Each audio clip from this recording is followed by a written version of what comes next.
6:101. All right, well, I will call the special meeting of McKinleyville Community Service District Board of Directors for Monday, May 14th at 1 p.m. in the session. Is the recorder on? Yes. Your red light. Okay, it's on the inside. Roll call? Director Burke. Present. Director Corbett. Present. Director Mayo. Here. Director Wheeler. President. President Couch. Here. So please rise and join me in the Pledge of Allegiance.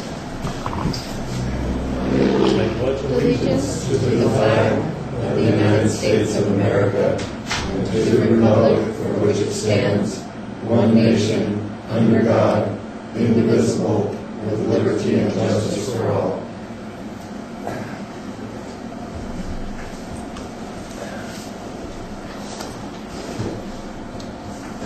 Let's see, any additions to the agenda from anyone? Here, I'll take it. Cool as room. Reach into your chair. I move we approve the agenda. Okay. Have a motion to approve and a second. Director Burke. Aye. Director Corbett. Aye. Director Mayo. Yes. Director Wheeler. Yes. President Couch. Yes.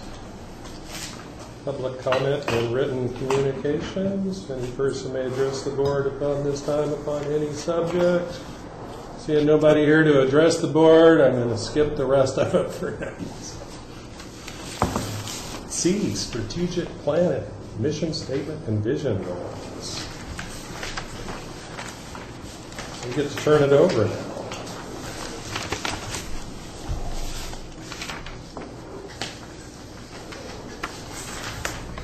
You want to tee this up, Eric? Sure. So of course, we have our strategic planning session for a 5-year redo on the strategic plan, and this is, I guess, this is sort of meeting number 2 of the process, and we'll be working through that.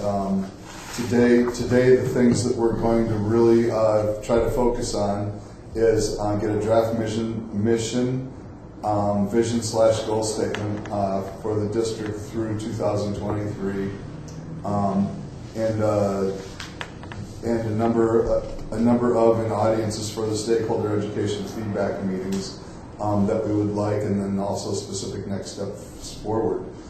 During this process today, our facilitator is going to be asking you your perception of our vision so far, our vision statement so far, and where you think we're at on that status, and whether those are things that still need to be on there, or whether they should be relegated to being antiquated, or if you have any new ones that you would like to approve.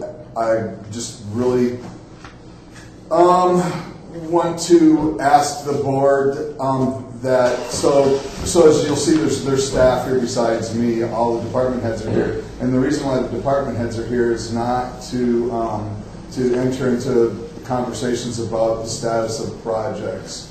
That these are all by your perception, and not really for you to get into two-way conversations with staff. Because if that was the case, it might take us most of the meeting to get 2 or 3 of them done. So the department heads are here because they're going to go back to their staffs, and they're going to basically do the same process with their staffs. So and that's why they're here to serve, so that they're involved in the process and can kind of get an idea of how to go about doing it. I just want to say, from a classic strategic planning process, if it's all done by the board, it's no good. If it's all done by the staff, it's no good. So I view staff as a key element in forging our strategic plan.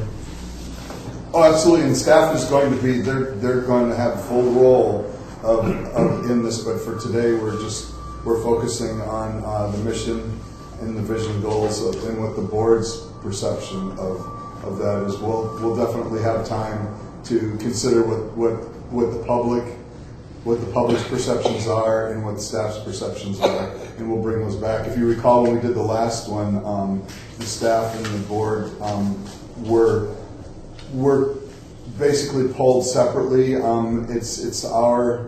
It's my impression, wrong or right, that I think that we can get much better input from staff if they do it amongst their peers as opposed to being in the room with people that they might not feel comfortable with. So that's sort of why we're going to do it this way. But you will definitely hear what they've got to say. And I'm not going to argue with you. I'm going to go with the process. But the argument would be if that would outline an incredible communication problem with our top management and the board.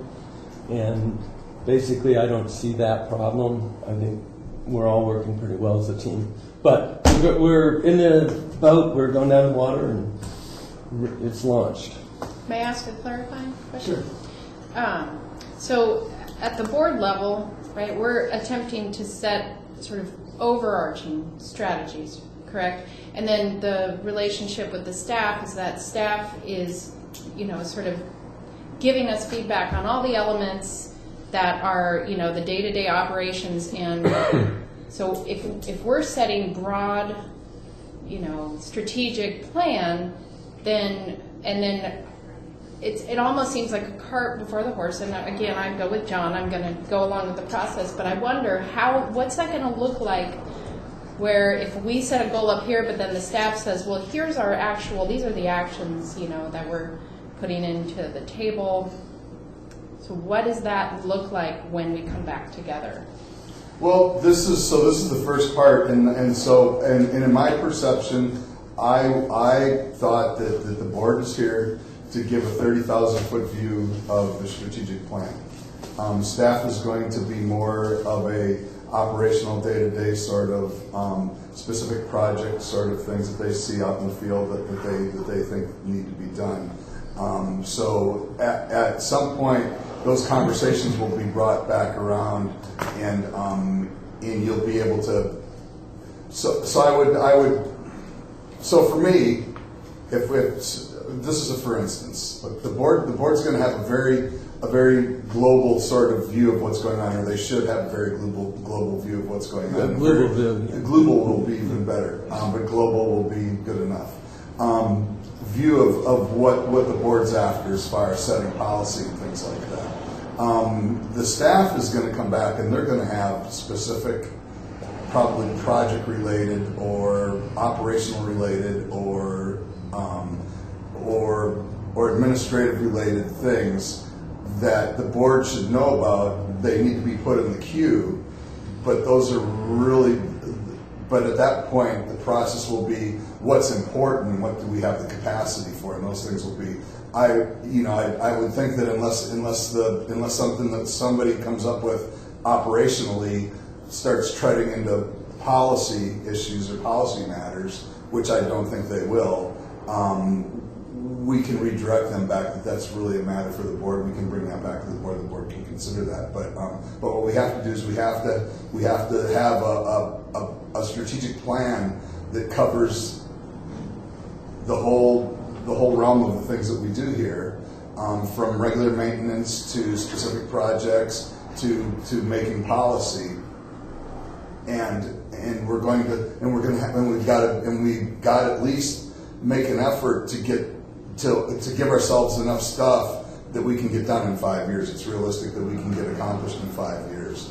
And if that's not the case, then we have to start shuffling priorities around. So that's sort of why I think that and this is distinct. This is pretty much the same way that we did it last time. We very much did it where the board focused on the 30,000 foot, worried about, took into consideration policies, and then they heard what the staff had to say as those things were either incorporated or not incorporated into the strategic plan. And then the whole strategic plan is our goal is to use that to communicate. That it has the board input, it has staff input, and this is what anyone can refer to say, this is what MCSD is doing. So Yes, this is a very document that we hope will work for us. Absolutely, yes. The strategic plan will have many will have many uses. One of those things is a communication so that the board can communicate to the public. This is the direction that we want to take. We want to take McKinleyville. It'll also have be our guidance for making sure that for the next 5 years our capital improvement plan fits in that we're funding the stuff that we need, because every 99% of the things that the board's going to come up with that's going to go into the strategic plan, they're going to have to be funded through rates or through taxes. So we've got to make sure that we can afford those things, and then once they're in the strategic plan, then they'll find their way into the CIP and into the annual operating budgets and things like that. So and then the third most important, for me, one of the most important parts of this is it lets me communicate back to the board how we're doing. Are we getting the stuff done that you want to get done? It helps me when I'm doing my performance evaluations for my department heads, our department heads. Are they getting the stuff done that they need to get done? And so those are the key elements or the key reasons why the strategic plan is so important. I think we're pretty loose, but Dave, Go ahead. Dennis. So these are like living, breathing type deals. It's the head, and maybe the lungs, and then y'all are the muscles, and some of you are less than others. Oh, I'm sorry, you set me up for that. Anyway, so it's I think he was claiming the brain. well, this is a consistent everywhere. There should be a consistent everywhere. Everybody, you come up with some concepts and what we think are good concepts and where we want to go, and then your staff says, well, this has to be kind of changed this way or that way because of legal, environmental, time, money. So then we kind of meld that kind of stuff together. One thing, and so that none of that bothers me. That's kind of the normal process of the deal. But one thing I wanted to clarify is, and we do this, and I know Greg didn't mean this to be as inclusive as I'm going to point it out, taken. We are not here to direct all of McKinleyville. McKinleyville as a totality isn't all of our job. What we are tasked with is the parts of the functions that McKinleyville Community Services does and can do in McKinleyville. Okay, so we become a focal point for it, but everything that goes on in McKinleyville and all the stuff that goes on is not our thing to do. So as we develop these things, it's really important for us to kind of keep our mission and why the voters voted this entity into place and why they tax themselves and let us administer their tax monies to do things. So I think that's just important for us to keep on track. We had a very, very aggressive vision that I think we still all have about the things that we wanted to do a few years back. And what we've realized is that some of that was way too ambitious, and we've had to pull back and kind of circle the wagons about we need to focus on getting our sewer upgrade done more than some of the other stuff. So we got to incrementalize those things as to how we can actually get them done, etc. So I wanted to just point that might be out. I appreciate your comments, Dennis, and clearly there's been a sorting out, and we had to get practical off various things. But I do view our fundamental job here is what is our vision to the community. Yes. And the existential issue with the district is we're not a special district, sewer and water. That's although that's the bread and butter, you better take care of it. We're not a city, we're not a county. What is our relationship going to be in the community? And I think I agree with you, we need to be careful on specifying. But for example, I wanted to add to the mission statement, appropriate services for an urban community. Sort of taking Supervisor Sundberg's argument, well, you can't ever be a city for legal, financial reasons we don't need to go into.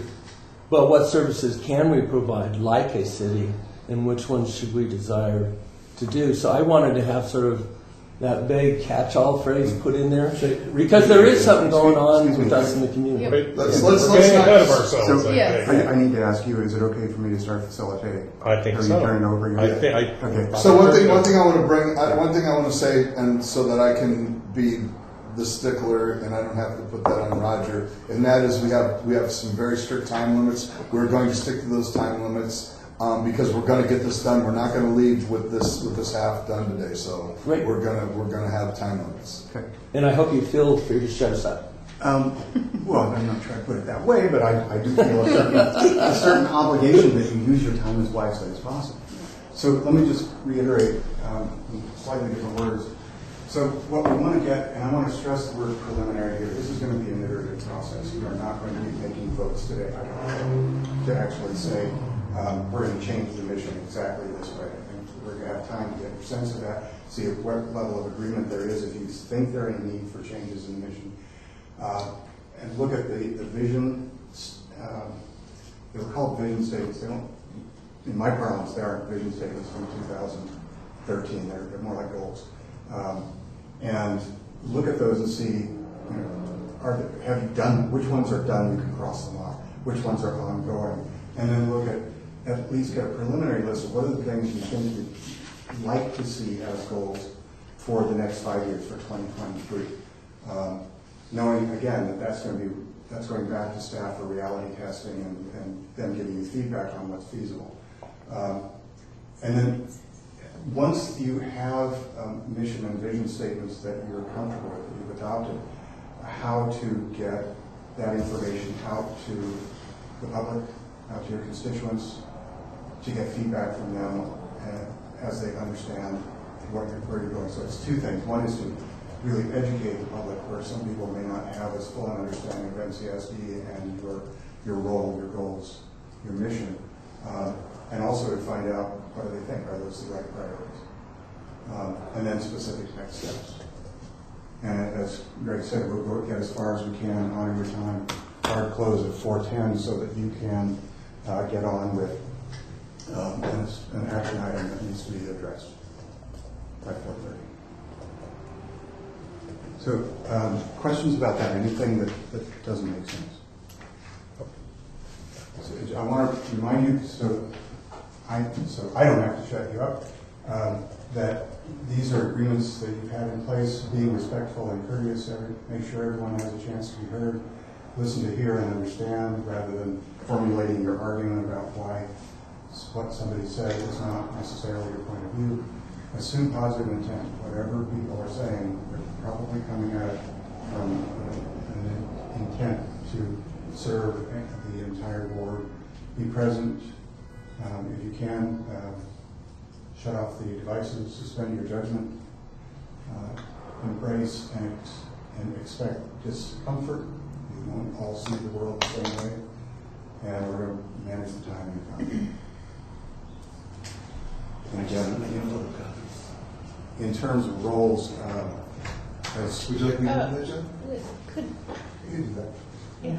I'm walking out, I'm just getting photocopies of mission statement for discussion purposes. so as Greg said, department heads are here primarily to listen. They need to understand the evolution of your thinking as a group in order to convey that effectively to their staff. So I think that's it. So the first thing we wanted to do is this mission statement is as it exists now, and there's no assumption, I think, going into this meeting that it needs to change. But if you're going to have a vision, obviously it needs to be consistent and be driven by your mission. So currently, it's to provide McKinleyville with safe and reliable water, wastewater, lighting, open space, parks and recreation, and library services, in an environmentally and fiscally responsible manner. So I didn't say that Leslie's going to be reporting for us today, so that I can feel free to manage the conversation. So the question would be, and I'm hoping we can just go one person at a time, do you see any need for any change to that mission when you think about the next 5 years? So are we taking this or not? Yeah. Okay. So let me, if I can, I'll just start down here. I'm fine with it as it is. Okay. John, you have some thoughts. One is on the list of after library services, comma, and other appropriate services for an urban community. And other appropriate services for an urban community. And the only other thing is, if you look at some of the cities, they start off with the mission is to be worthy of the public trust by providing integrity and efficient government operations. And I like that public trust part of our mission. It's not just we're going to do this, but we're going to do this on behalf of our public trustees. So that's it's a precursor to this statement? Yeah. There should be a copy floating around somewhere. Yeah. Okay. So consistent with the public trust doctrine, colon.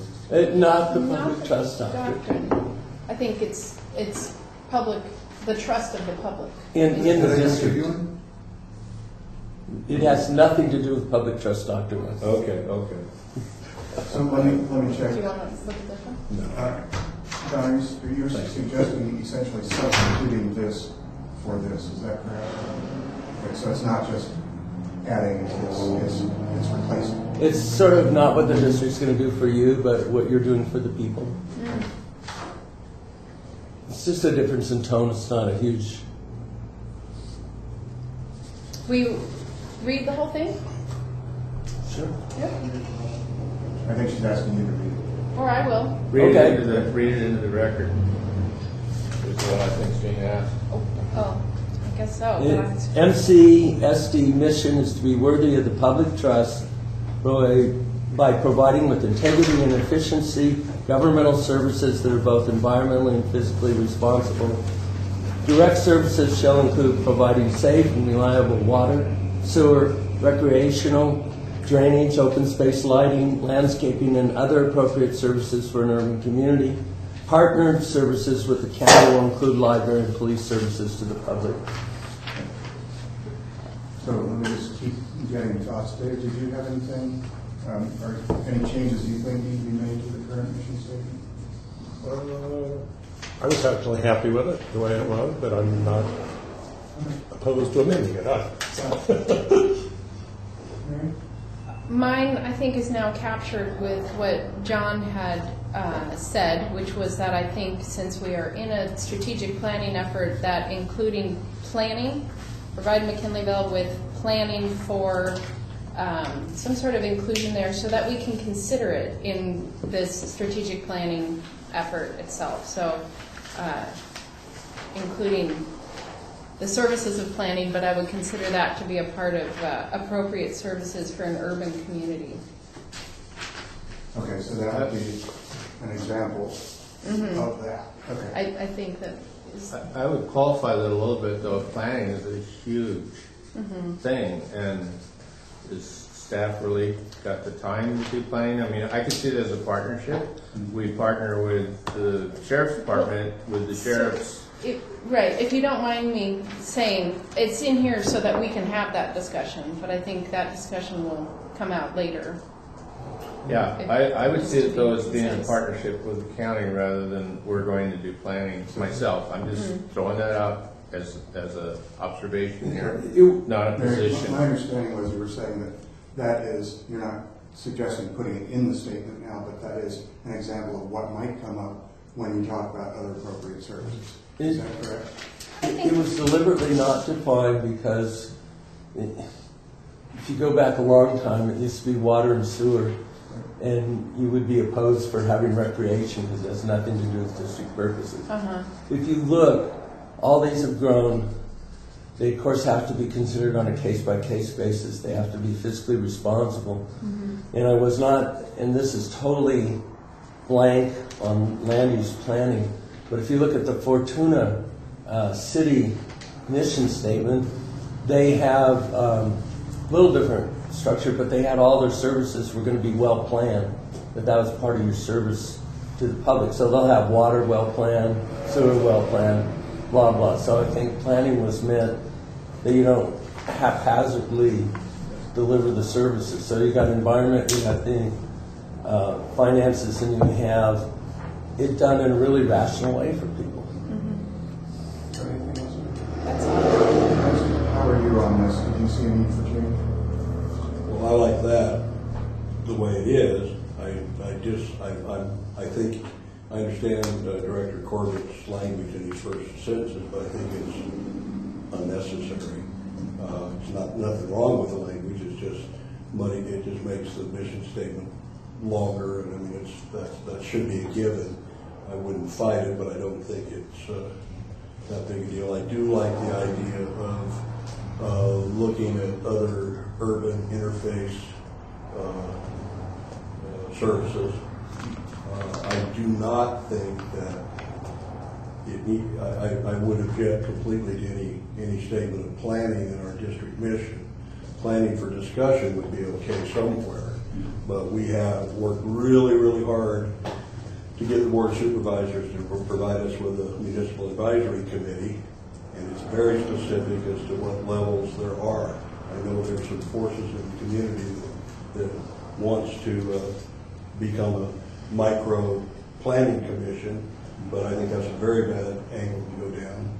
I think our interface and how we work out our interface as a district with the McMac and the county, with some clarifications that Director Corbett's working on in the McMac would be very, very good.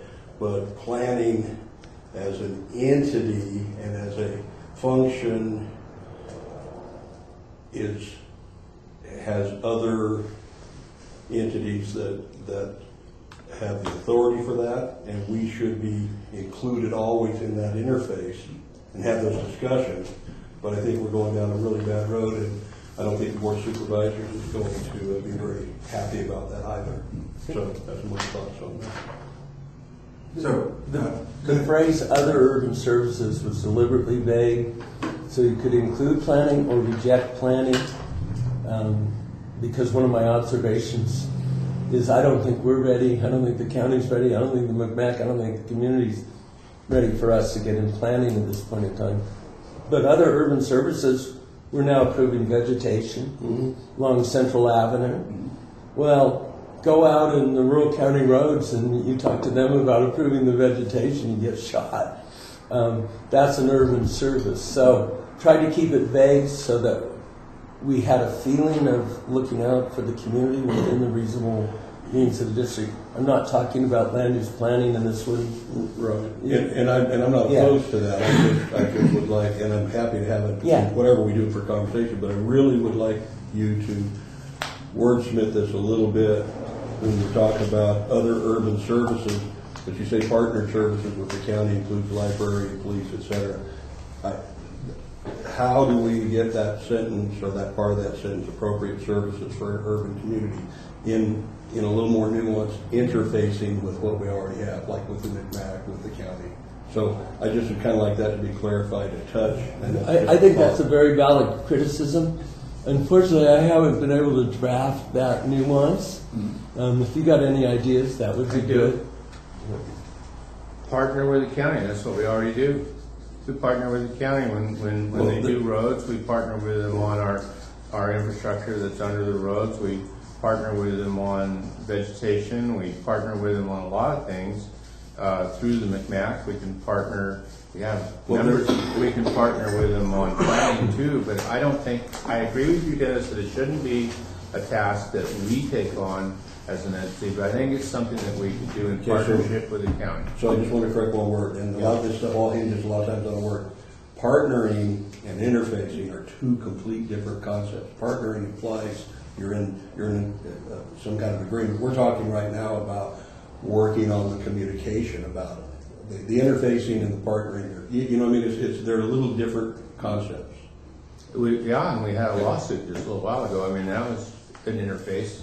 So I could go with interface as a word. I don't care what the language is, I'm just thinking about the concept. But I'm reluctant as an entity to take on planning in our mission statement, but I'm willing to have the word in there. I don't think anybody's suggesting having planning. Okay. They're just saying that that would be one of the things you might at some point consider that is in this vague statement. So it sounds to me, and tell me if this is correct, it sounds like there are 3 of you who would be just fine with this as it is. And 2 of you are suggesting, and then a couple other people say, if we're going to go a different direction and use something like what John was creating, then it needs to be redrafted and perhaps ensure that it talks more about, you know, what you may do on your own and where you may interface with other governmental entities in order to get things done. And I do want to say it gets complex because it's not all interface with the county. We have the Arcata McKinneyville Fire District. Right. So perhaps partnering with the appropriate governmental agency, maybe something like that, might be getting And how about close. something like in fostering fostering an atmosphere of I'm sorry, there's just laughing. In my experience of crafting a mission statement, you want it to be something that every single one of us in this room can come up with at the drop of a, hat, and that you can have your mission, and then in your vision you can talk about sort of the, have more words and describe how you're going to do it. Is that a characterization of the difference between mission and vision? Yes, that's at least in my perspective it is. And I believe, I'm not looking at it right now, but even in the 2013 vision statements, you have something about partnering with other governmental agencies where appropriate. So I think it's a choice. My personal bias is I like something short, that every staff member can say, when somebody's in the public says, what do you do? You can say, well, we do, we water, sewer, blah, blah, blah, blah, blah. Well, what about this? No, that's not our area. We don't do that. But I know it does, and we should talk about it. Personal bias. And a mission statement should be more about the why, I think, than the how and the what and the who. So,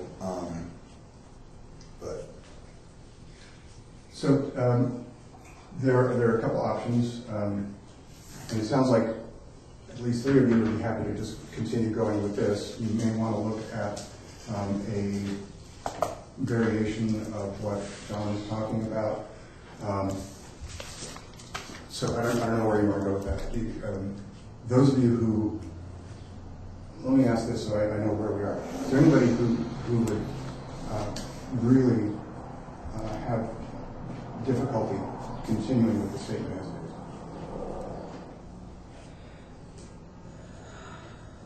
is? I'm sorry. Well, I might. Okay. I really like the other appropriate services for an urban community. I think that could slide in there, and it opens the door to whatever comes up. I mean, other urban services. We're not limiting ourselves to one thing. Quite frankly, George, it's if the community decides they want to do something, they're willing to vote, to come up with the dough, we don't have much to say let's about go to that, that. actually. I just want to say, I have the bias you have in most governmental entities. You just list the things you do. But if you put those items in the context of a strategic plan, we're a water agency, we don't do sewer. Then we're water and sewer, we don't do that. So you never have your strategic plan saying where you're going or might go. And then the second thing is we're a hybrid government because we can't become a municipality. And so it makes it harder for us. Who are we really? Well, it changes. City's going to be the city, county's going to be the county. Right. But if you look at us every 10 years, we're pretty different. Right. And Go ahead. so anyway, that's just my point of why getting some reflection of there's this community feeling. Right. So let me ask, if this statement did have the simple addition of "and other appropriate services for an urban community," does that work for you? Yeah. Works for me. Works for me. So could you restate? So it would be provide McKinleyville with safe and reliable water, wastewater, lighting, open space, parks, recreation, library services, and other appropriate services for an urban community in an environmentally and fiscally responsible manner. So can I ask a question? Would we not run the district in a fiscally responsible and environmentally responsible manner? Are those things that I think that needs to be in there. do you think that needs to be in there? Okay, that's just mine. Would we put if our intent was that we were going to run it in an environmentally and fiscally irresponsible manner? It might need to be in there, but I don't know that. But anyway, that's just me. Well, no, at one level you're absolutely right. But what I see is we're sharpening in this community both more environmental, but to make that work, you got to be more physical. And so we're running. Neither one's going to work without the other. They're married and just sort of stating the marriage. So basically, what you're Well, that's what it basically says. what is that what? So your premise is that that so that we don't end up doing fiscally irresponsible things because of environmental issues that we need to have. Yeah, that would be one example. Yeah. So in some senses, that would be Let me ask. underlying the "and." Yeah. Yeah. Let me ask the whole group for a clarification. Is it a given when you say appropriate services? Is it a given that means it's community supported? Is that something that's already given that I'm? Oh. Because these are these other services that we might bring on. We don't actually bring them on without support of the community support.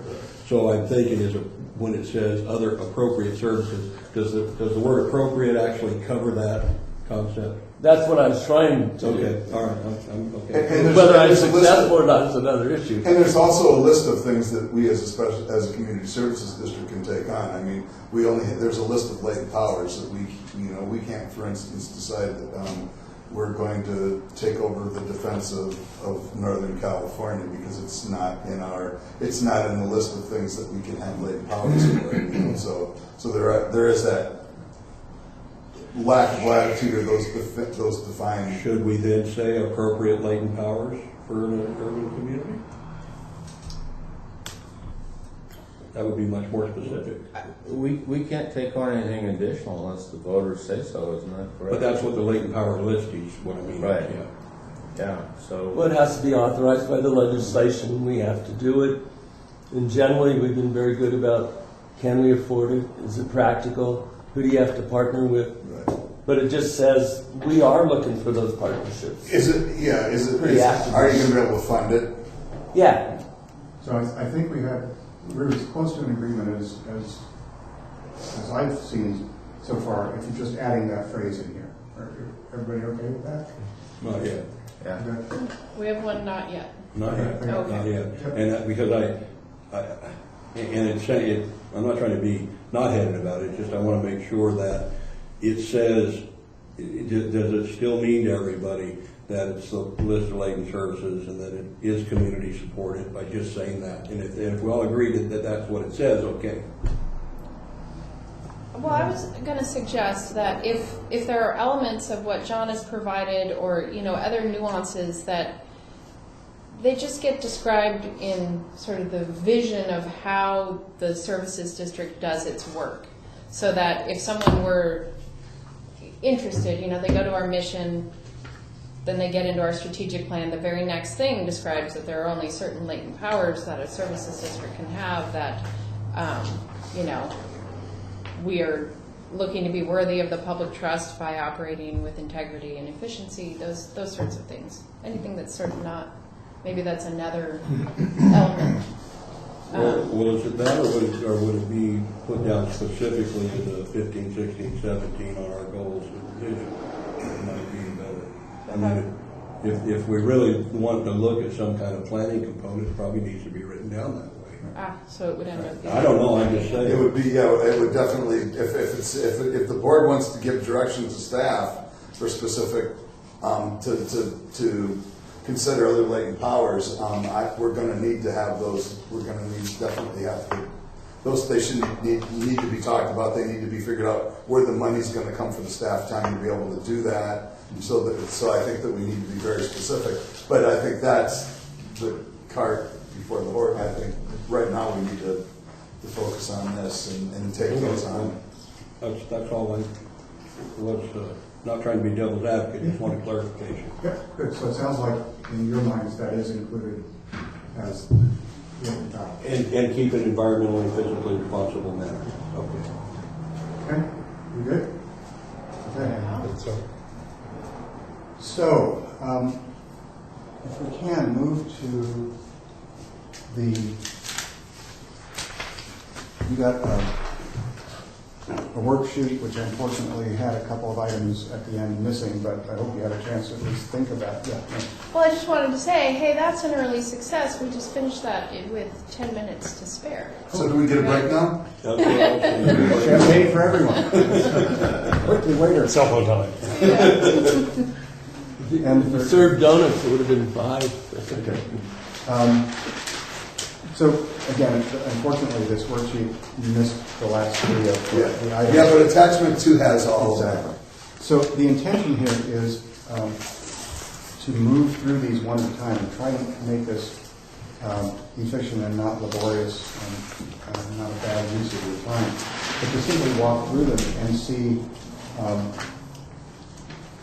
have you completed the task to your satisfaction, and therefore you can take it off, and then so you can add more different goals for the future, or is it an ongoing thing that is simply a continuing goal that either has not been completed or is not the kind of goal that ever will be achieved. Yeah. When I read this list, I see 2 different types of things. I see one is something that can be accomplished, and 2, I see something that we should be doing all the time. Do we want both of those things in a list like this? Or is there another place? Without trying to craft a document here, that's why I said a number of those things are, to me, are goals. Some of them are sort of vision, some of them are sort of aspirational. If I were writing it, I would not have them in the same document. I would separate them out. This is how we do business. We always partner with the appropriate governmental agencies. We always get the input from the public and operate on the best we have. And then there are specific goals. So I think when the document is crafted, I would not have wanted to list that. Well, and aren't we in a 5-year plan where we could make a change like that? Absolutely. Okay. And if, to the extent that, I'm not going to be involved in writing any of those documents, but I'll be talking with Greg and the department heads about what does that strategic planning document look like. And I think you will have some, here's how we do business things, and here are the goals that we have for the next 5 years. There's probably at least 5 in here that are done. Yeah, I think some are done, some are what you're talking about, right? Just how we do business. So for today, what I was hoping we could do is simply, and so for those things of how we do business, those are going to probably be in the category of ongoing, and then in whatever document you have, it will be probably not as a goal. Yes, sir. I think you could solve this, a lot of this by changing your tense. There are things we're going to continue to do, and there's things we've already done. Done is past tense. Yeah. We will have done this, and then there's, we will continue. So I think all we need to do is change tense, and most of this will sort out. Like, we're going to continue our commitment to infrastructure maintenance. Right on, I can go with that. Well, I think that we've come up with a couple of good things that maybe we would like to start with before we go through and check off.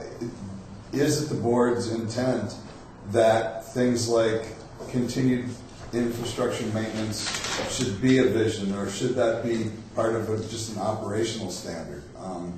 so are those things that are never going to come off of here because they're things that we're going to have to do in perpetuity so the district doesn't fall apart? Would the board entertain removing those from the strategic And where plan? would I we wouldn't. put them, just as work items, or? Well, so, Could I respond to that real quick? There are communities around us that don't have a policy of commitment to infrastructure maintenance, and we know who they are. It's not a policy. Their policy is, ain't broke, don't fix it. I think it's important that that particular thing be a policy statement myself, not just assume that staff's gonna take care of it. Yeah, and again, I don't want to get you to get yourself bogged down by figuring out how the document's going to look. I think the question now is, for me, is, for example, continue our commitment to infrastructure maintenance. Is that done? No. Is it an ongoing thing? Yes. Yeah. I think if we can do that, when you get to writing your document, you're going to say, here's how we do business. We are committed to infrastructure maintenance. And that's not a goal. This is who we are. Anyway, if we can just walk through and let's see if what can be taken off. And again, I think the way these things were written, I find incredibly challenging and not helpful. We'll have explored options for additional emergency water surpluses. Is that done? Have you done that? We continue, that's an That's ongoing. ongoing. Okay. And so if you're writing a new document, it might be, we're always exploring options for additional emergency water supplies. That's another way it could be written. So that's an ongoing. Have assured water reliability. Ongoing. That's ongoing? Absolutely. Okay. are we going to be editing these? If it were me, I would say do not take, these were from 5 years ago. Yeah. We're just checking on the status of Okay. the items, not how they were written. Okay. And not how they're going to be written in the future. Great. My advice would be not to have a document that looks like this. MCSD will have converted customers to all radio read meters. 99% done. Ish. Is it done? Is it? Jane, isn't it? Okay, Jane. You're not supposed So to be we- asking us. Well, if it's Well, it's done, in take it here. off the list. It was in here 98%, I think, or Right. 99. So maybe the board needs to agree on, are we, if we're 95, 98%, do we consider that done enough to take it off a list? Because we're talking about the next 5 years. 98%, right there. Yeah, I'm good with getting rid of it. done. Everybody okay with that? Yeah, call it done. Okay. Have secured funding and completed construction of the WWMF improvement project. Done. Yeah, Done? done. We haven't got the solar done, have we? Or is that part of it? Well, that's not really part So of it's it. different, okay. So That's a done. Okay. Be proactive with regulatory compliance. Ongoing? That's been both ongoing and, done. Okay.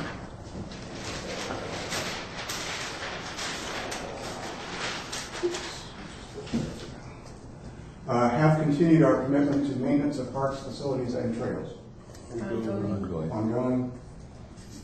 Have opened and are operating our teen center. Done. Done. Okay. Have identified funding sources for community forest development and maintenance. It's kind of a 50-50, that's mostly done, but I think we should keep all these. What do you, I'm just my thought. Well, if we have to pick one or the other, Do we know any more, Greg, about where TPL is with that? We don't know. Say ongoing. Oh, ongoing. Okay. Be operating Mad River Park. So, I know, We need a third box. throwing this out, I'm gonna say it's a non-priority at this time. And we need to just move it to the non-priority list, which would be able to be brought back, but right now, we've got some other things that are much higher priority that need to be done. so, Right, that was in my notes too. but it would be ongoing, but to be tabled. Or ongoing to be reprioritized later in the process.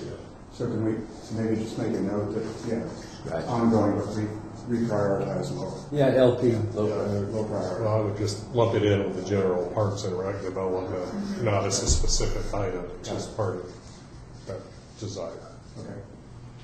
Have secured funding for parks and trails development. We're always looking for money.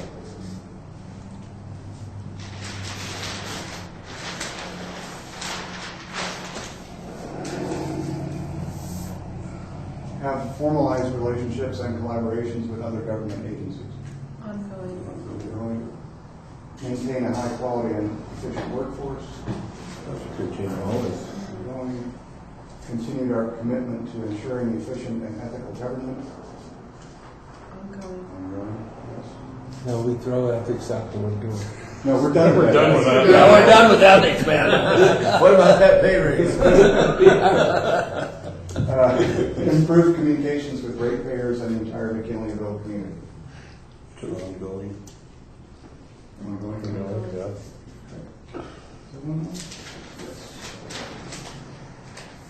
Ensure continued planning and training for emergency operations. Yeah. Ongoing.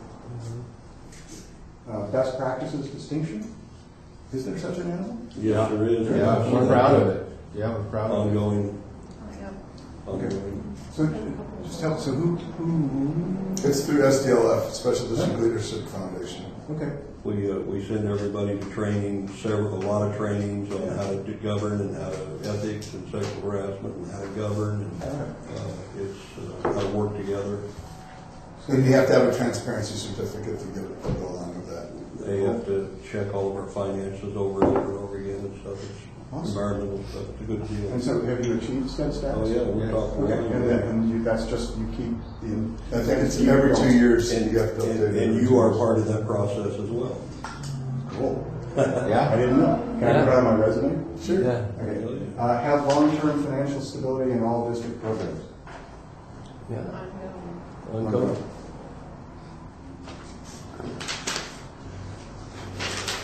Or any observations about? Yeah. My biggest observation, what I didn't like about this, was how little recognition there is, how good our staff has done the last 5 years on each and every one of these, well, not each and every one, but almost all of these items. And so this process undervalues the product the board's been given, the community's been given. So I just want to say to staff, you did a heck of a lot better that it shows up in the tally sheet where everything gets kicked over ongoing. Well, John, thank you for bringing that up, because back here on the one where we talk about improved communication with ratepayers and the community, the staff performance probably ought to be included right in there as part of that whole communication. I mean, I don't know how to do it because they're a little awkwardly worded between ongoing and other, but Right. I feel like, God, if I was the staff and I did all this work and I did an A+, not a good job, an A+ job, and then all I get is an ongoing, it's a little tepid. Well, maybe we could make a note of that, because, again, that was part of the problem for me of the way this was written. And because they are your commitments, actually how you're going to run your business, how you're going to serve the public. And it made me wonder, I had a similar but slightly different sense that in this strategic plan, how do you capture effectively the progress you've made over the last 5 years, not just in specific projects. See, that's a danger of this. Projects are projects. You get them done, you achieve them, or you don't. But the way you do business and the improvement of the organization over time can't be it just can't. So however that document comes out, I would hope that in not only in communicating with the public, but in actually in the document itself, it says, here's how we have strengthened MCSD in support of the community over the last 5 years. Yeah. Our best practices district of distinction honor is a real example of that. There you go. I mean, it's a major example of what, it just doesn't reflect on the board of directors. It reflects 90+% on staff and the district's performance. So for me, I think that one of the things that I see here is we've So we've got a lot of vision in here, and almost everything that's an ongoing thing is part of a vision. It's part of the way that we're going to conduct ourselves. It's going to be the culture of the McKinleyville Community Services District, where there's very few goals, and the goals that we did have set, we've accomplished all of them.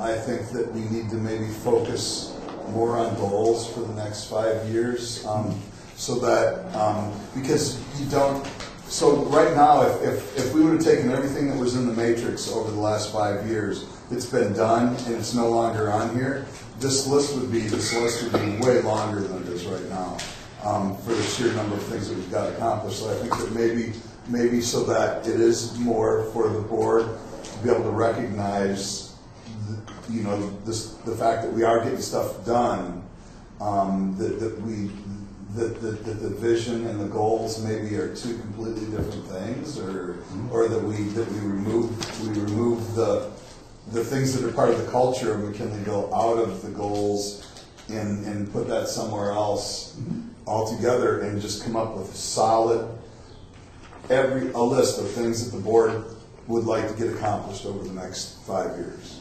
Yes, that's certainly where I was heading, is the strategic plan says these are our strategic goals, meaning they can be achieved, that they're done. And in 5 years, we want to have whatever.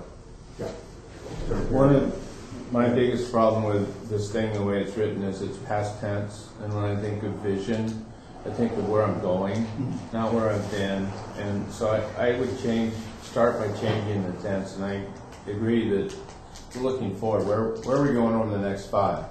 Not where we've been, but where we're going. So whatever we write up, I think, should be forward the tense. We are, continuing, or we are going to construct a solar farm to run our sewer plant or something, and that would be a goal of ours, is that we're going to be net zero. We're going to attempt to be net zero in terms of our energy consumption in a number of years. We're going to try. Maybe we'll get there, maybe we won't, but we're going to try. Anyway, Yeah. that's my. Let's get Mary on. For me, a list that you are reviewing to see whether you've accomplished or not needs to have specific, even some numerical where possible. We want 3, what was it, I forget what the item was. Storage, emergency water supply, 3 additional water supplies. Then we know if we've only got 2 and we need 1 more, then it can change like that. So specific goals, I think, are really helpful, that are even quantifiable, and I think at times bold, but then again, you want them to be achievable. That would be staff? We'd say we want established emergency water supply, and we should have 3 new big 5 million gallon tanks up in the hills, and then staff comes back and says, well, that's not realistic. And I think that's a way. I think the better way is to say, and can you study and let us know what you think we should have?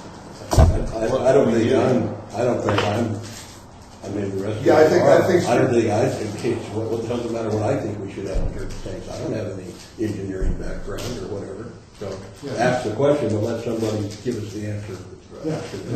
I agree. I think that from out here, the 30,000 foot thing, here's an area of focus where we think it's really important to make significant strides in the next 5 years. And you hand that to staff and let them come back to you with, here's all the other commitments we have. Here's how we're going to approach studying how to move forward aggressively in the direction that you're saying. That's the way I would take it. So it wouldn't be about 3 tanks. From here, it would be, we need to focus on additional emergency water storage. Give that to staff and let them come back and tell you in 1, 2, 3, 4, 5 years what's appropriate. And how does it fit with all of the other things that are already commitments in your budget. Yeah. So coming back to the, pulling back out and looking at the existing structure we have this the matrix, and then we have this list. And as I was working through, the strategic plan documents, I was thinking to myself, how do all these things crosswalk, and I found myself getting a little lost. So could we just take a minute so I can ground myself in this matrix versus what we will be throwing up here as our district goals? Is that our next step, is to start to talk about what initiatives we might want to take? What is missing from that list? Yeah. When you look at the next 5 years, what do you think are goals that the district needs to really be focusing on? At least the goal area, maybe not the specific metric of achievement, but what do you need to be focusing on? So yeah, you need to ground yourself. Well, so how do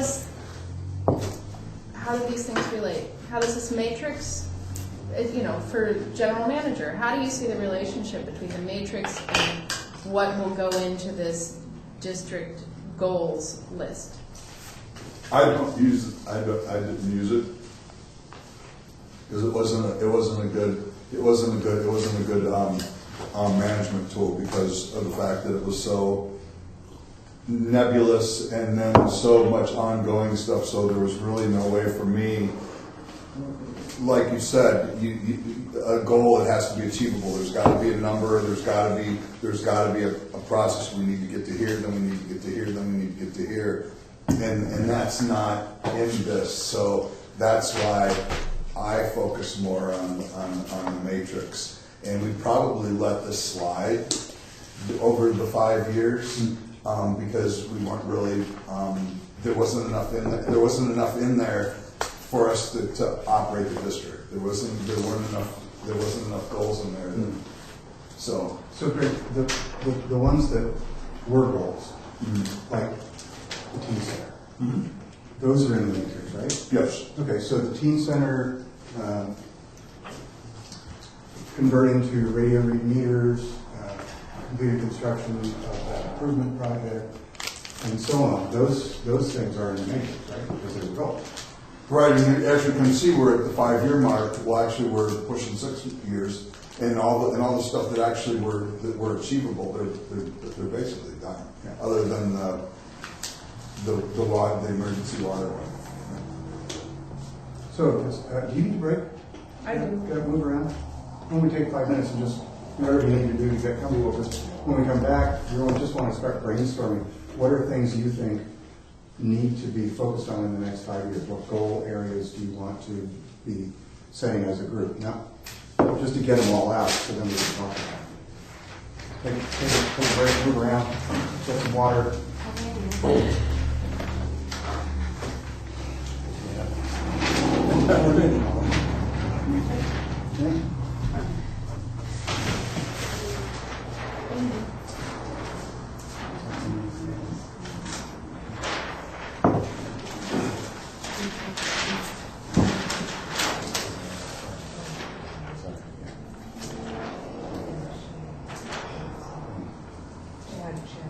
So are you gonna go to the board tomorrow on the water tap? I don't know, my health is Okay, well, I've got I didn't know you don't have to, I've got a presentation on it that's pretty. Oh, okay, if you got Pretty no problem, inclusive, we yeah. will. It's pretty inclusive.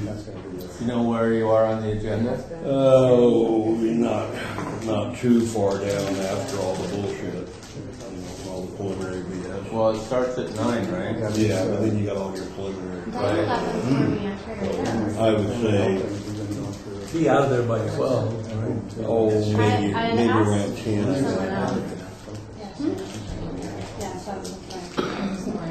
But you never know how fast that stuff goes.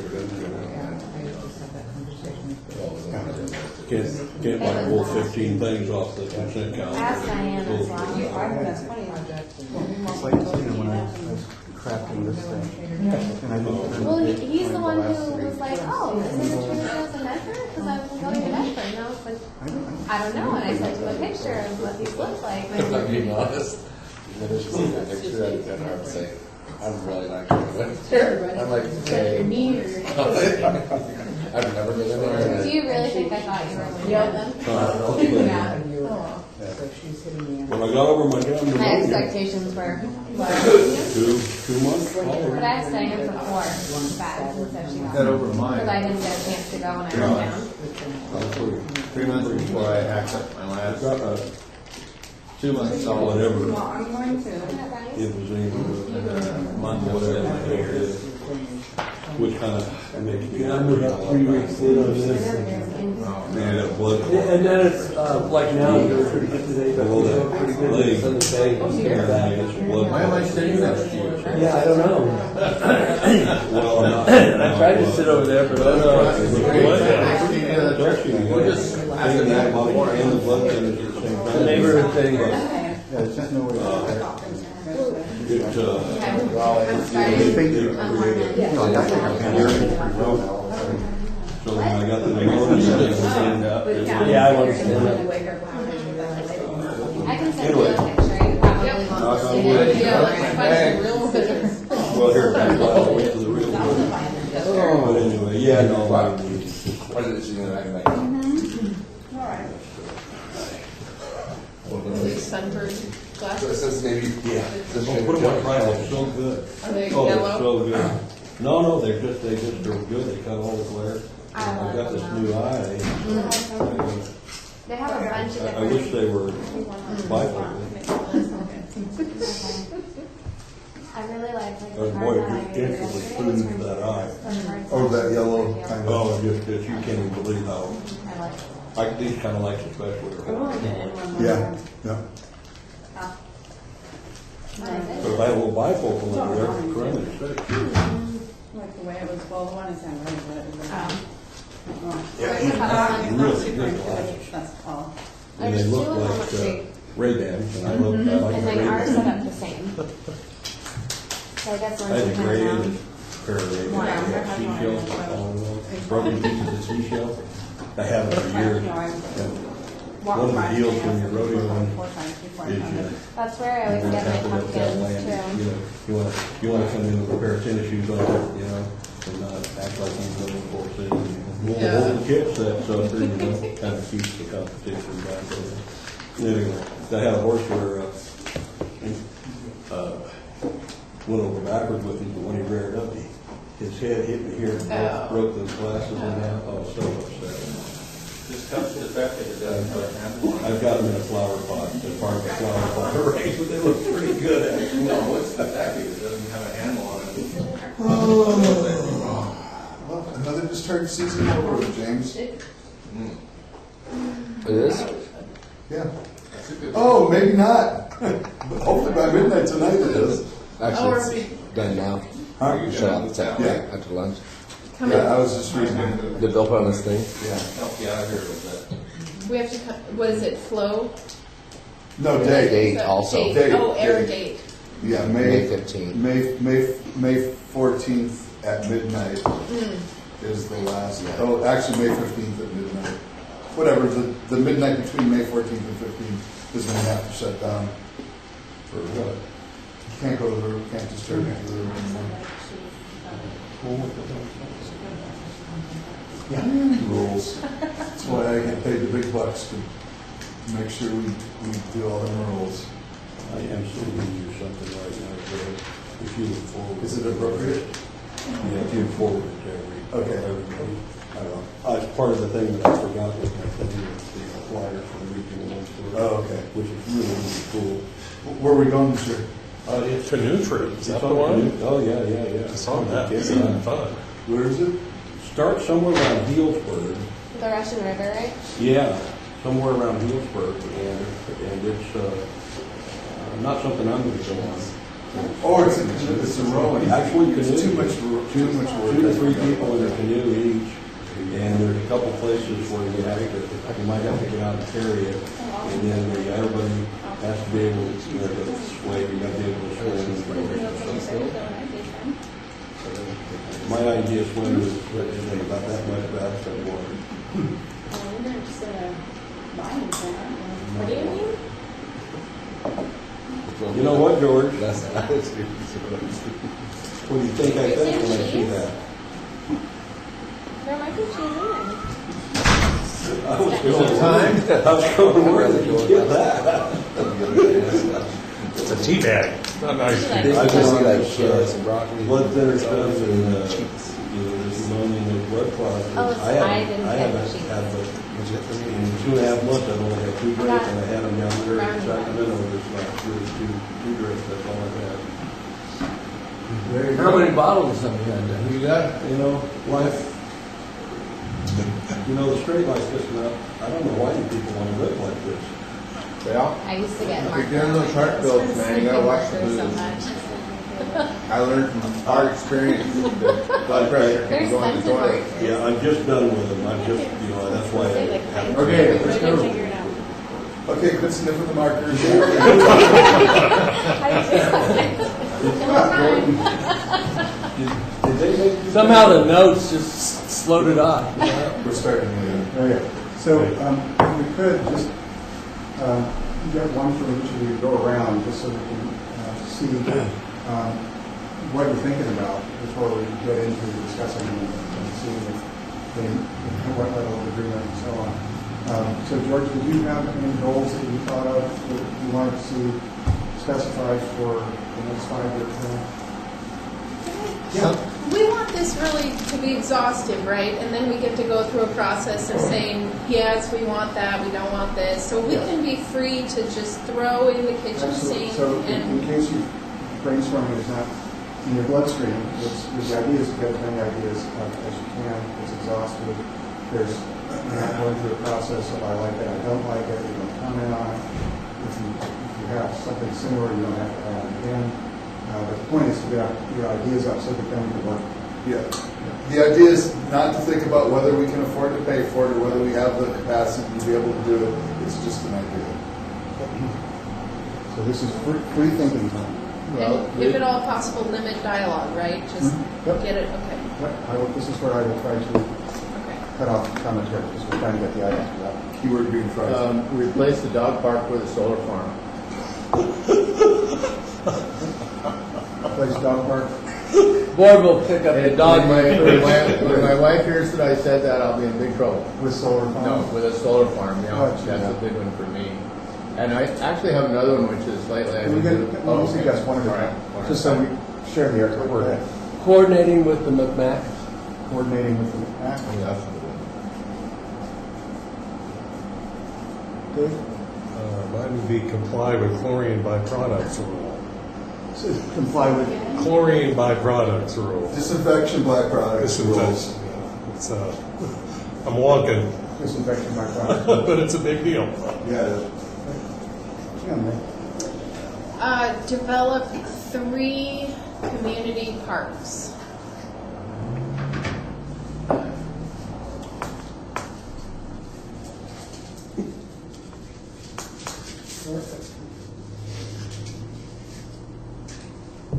Oh, I'm sorry. Dennis. Dennis. He's hiding behind his son.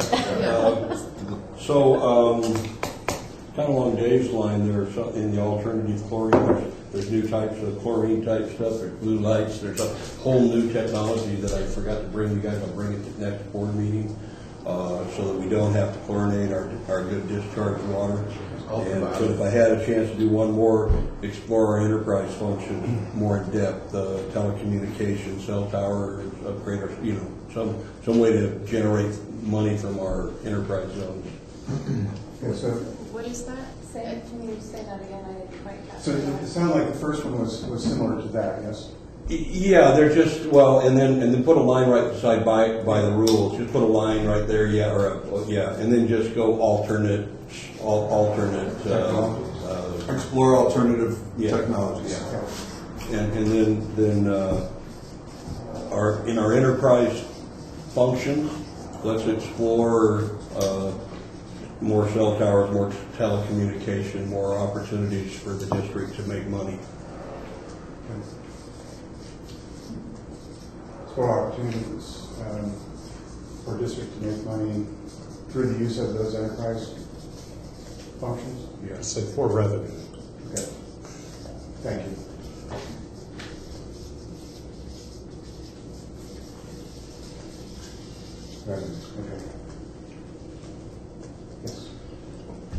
We're just gonna go around again? Yeah. Okay. Oh, I'm sorry, I wouldn't. Yes, No, you're good, because that was an add to the other one. You're very good. and money's not an object here, right? Just ideas. Yep.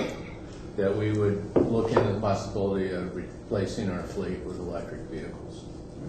Or hybrids, whatever. Okay. But reading a lot of stuff these days about trucks. Right. So replacing the fleet with more energy efficient. Well, yeah. Yeah. A higher priority of both the board and staff of finding funding for community forest. Okay. Finding money for community forests.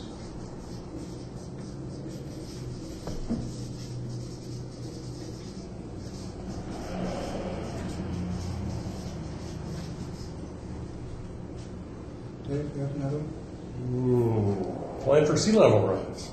Plan for sea level rise.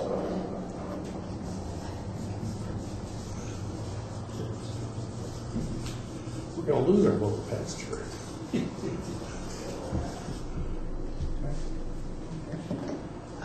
Develop a stewardship policy and management plan. What's that mean, Mary? Exactly. What does stewardship mean for MCSD across all our work? And what do you mean by the word stewardship, the way you're using it? Well, that's what I'm asking for. Is we talk about stewardship, Oh, okay, you're but asking we that. don't. I don't think we have an active definition of what stewardship means. I got you. That's Yep. why you want to develop or define. Or define. But it's a policy, so I would think it Find was. it in the policy. Yeah, and whether it's actually a policy or not, it's just how it came out. Vince, do you have one? Yeah, I do, but I can't remember it. They caught me off guard with the sea level rise. He's still spinning. I'm still Spinning or seeding? Expanding, I should have it now. Expanding our sphere of influence, providing more service to some of the urban interface lands that are going to be able to come online when we do the community forest. Part of that interchange, whether people want to believe it or not, is going to be that there's going to be trade-offs. People are going to be allowed to do some developing in exchange for those gifts and low prices. And I would like us to, any way we can, if we can, to expand our services so that we're not sucking more water out of the ground for wells and stuff. You know. So expanding sphere of influence, and then say more about the services. Let's see, expand our sphere of influence to provide water services to urban expansion, or urban rural interface? What's the right term? Through the urban-rural interface. Yeah. I'm sorry. I think that's the correct term. Is that water and wastewater? No, I don't think we can do wastewater. I think that would be pretty. It's outside of we'd have to expand our sewer use, our sewer area to be able to do that. Our water area extends out into that area. And it's a But lot there's no easier to construction. expand. And let's not Sorry. dive into it. So let me go back here. Did you have more? Yeah, I have one more. And I also have a comment on John's, but the one more I have is that preparing, I don't really understand what would happen if we had that big giant earthquake that everybody's preparing for.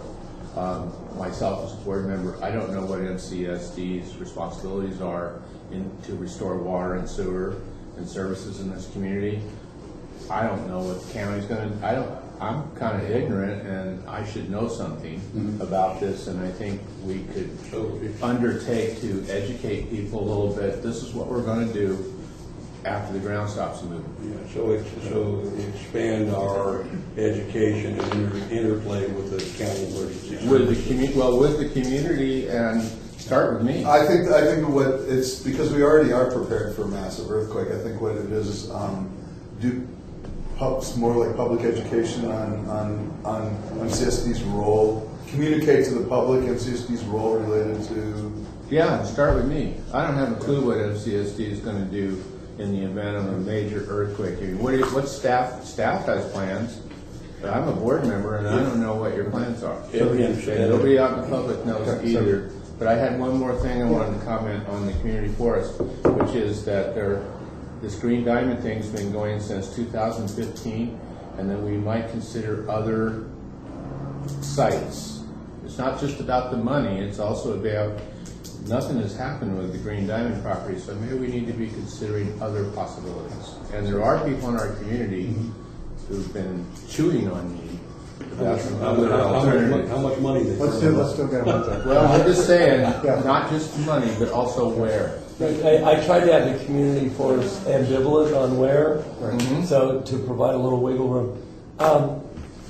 Determining how many building permits the county has allocated through zoning to the district versus how many building permits we actually, or service will serve permits we can issue versus the pipes and the ability to transport.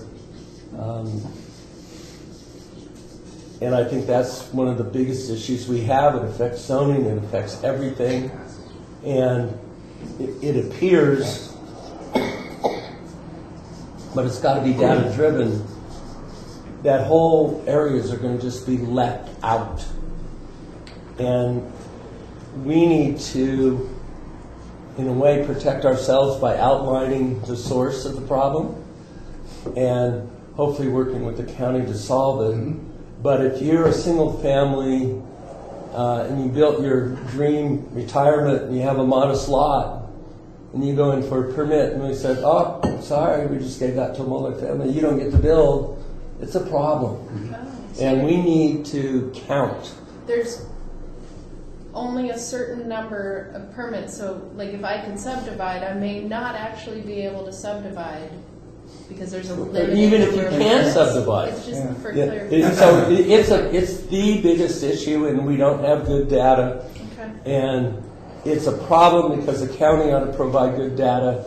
Okay, so we're getting a little far afield. Let's continue on making our Right, but anyway, so I just think that's one of our biggest issues is how to plan it out. The corollary to that is, are we going to select one that we fundraise to expand the pipes underneath one of the 3 locations to 101? And if so, what's our planning period for that? 5 years, 10 years, 20 years? I don't know. But if we don't do that, then we're not making any steps forward to solve the problem. Okay. Well, mine kind of relates to that, and it would be to have capacity for city center development. Okay.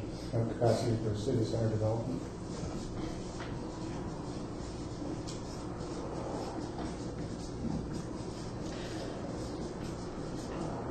Let Leslie Yeah.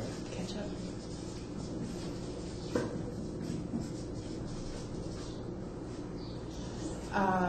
I'm interested to see 3 new revenue streams for recreation opportunities. Like new programs that don't sort of fall within our current programs.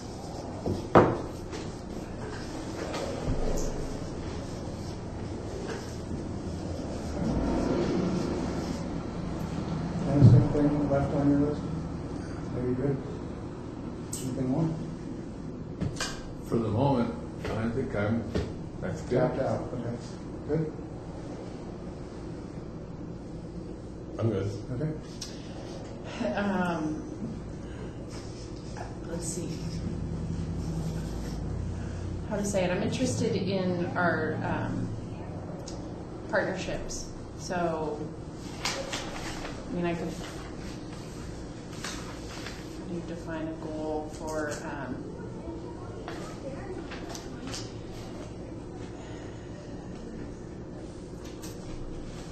I mean, I had written, develop 3 strong partnerships. I was considering sort of the government-to-government partnerships. So just, this would be a way of saying, you know, we have this, say, county purview, and we have this MCSD purview, and we want to be sure that we have established the correct and functional relationship there. So I don't know how to put that into a plan, but I also think the same thing for in our community, these strategic partnerships. So maybe it's develop a strategic partnership plan. Good enough? Yeah, in our planning element, strategic element, 5.0 partnerships, and defining that list. Sheriff, Fire Department, the McMack, possible planning overlays, county, city of Arcata, the Kiwanis, the Moose, the Rotary, the Lions, the Chamber of Commerce, Health and Human Services, which is becoming a big issue for us, and we've been dealing with that. And OES, which I had as county, but I put it as a separate thing for OES. LAFCO? Yeah. Is LAFCO on that list? No, but LAFCO is a good one. Yeah, that goes in. And so I would say that, you know, we might have other components that would split into that, but I think one of the things that we had done, and I think would be a good thing to reinitiate, was 2x2s, where we met, two board members met with the county supervisor and a department head, a different department head each month. So that would be part of it. Is there anything else? Any other big ideas that you haven't gotten? So, I have one more. yeah. Develop a sort of a master plan for our community's connectivity of parks, recreation, and open space.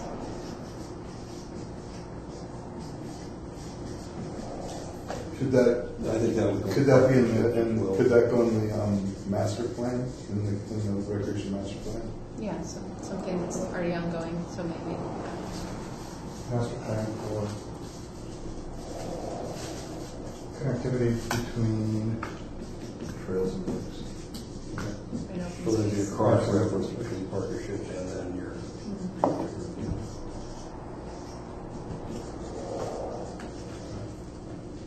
So if we've got them all up there, let me just, and again, I know this, it would be tempting to start talking about what you like and don't like, but we're going to get there.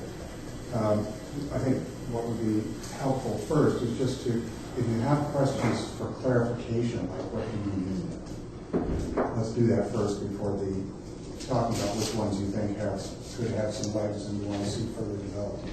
So any questions about what that means? So, yeah, can I ask a clarification question? So what level of coverage are you, I'm sure that you didn't mean cover the whole dog park with, but are we talking about enough energy for the treatment plant? Or maybe 3 or 4 megawatts? Or because it's very possible right now that we could partner with Redwood Coast Energy Authority, and they would finance us to build several megawatts worth of generation out there. Well, then I would kick the question back in the sense that there's a cliche word out there, it's called net zero. This idea that we produce enough energy down there to offset all the energy we consume as a district here in this building, all of our buildings, our sewer, the whole thing. And then there's a step beyond that, which is we're not only going to produce enough energy to run all of our stuff, but we're going to sell power. And my question is, do we have enough money and space to sell power? Are we going to get in the power business? Well, the thing about it is, though, and I don't want to get too far out in the weeds on this, and that's the fact that if we do storage, we could buy energy from RCEA during the day, and then we could sell them energy at night that's generated and stored in batteries at a much higher rate. And sounds like the goal, again, the Net zero. clarification was Let's go to net zero, whatever it takes to get to net zero. Net zero. I'd be happy with. Okay. So that's his point. So we're not arguing it. We're not trying to figure out if we can do it. Clarifying? Yes. Does it have to replace the dog park to meet your goals? Well, that seems to be the most Well, likely place for it. I want, Okay, so it sounds like the essence of what you're talking about, Jody, is net zero. Net zero. Yeah. Not the dog park, because I'm willing to entertain one, but I'm not willing to cite specific a solar farm at the dog park without looking at other alternatives Exactly. and what the costs are located and, I've already done it. yeah. It's the only spot. Anyway, I'm sorry, it's the, It's the only spot, yeah. so explore, how do you achieve net zero? Yeah. That would be, the goal would be to achieve net zero, and then you figure out how to do it. Okay. How about coordinating with McMac? Any question about what that means? Yes. I have a good question, John, and that is, does the board member that goes over there go with a, I mean, because kind of like, it's like the board member goes, we were voting on that committee, but the board member doesn't have instruction from the board as to what the board wants. So are you voting as an individual, or are you voting as a board member? Well, first of all, I don't see so much instruction coming my way. I'm serving as a board member, just as Greg is serving as a board member. We vote as board members. That's separate and distinct from the district. Nevertheless, the MAC is there. It's exercising, it's a new governmental entity, so it's all over the place. Sometimes it gets involved in our business, sometimes it gets involved in Board of Supervisors business, sometimes it gets involved in perfect McMac business. Coordinating with them, I think, is going to be essential. If we don't coordinate with them, it's going to rip McKinneyville apart, and we're all going to be less than we are now, let me put it that way. So how we work it out, I don't know. It's sort of a wild west, but that's okay. So my question is kind of, if as a board we decide that we'd like to see something happen and we want to use the McMac as the tool to make that happen, is it kosher for us to give direction to our general manager? Yeah, or write a letter to and then say, you got this two is what people we probably. want you to say over there? Relative to our authority. The board, Yes. the board, I mean, we can't just say do whatever you want, or we feel like, we can definitely determine what our representative,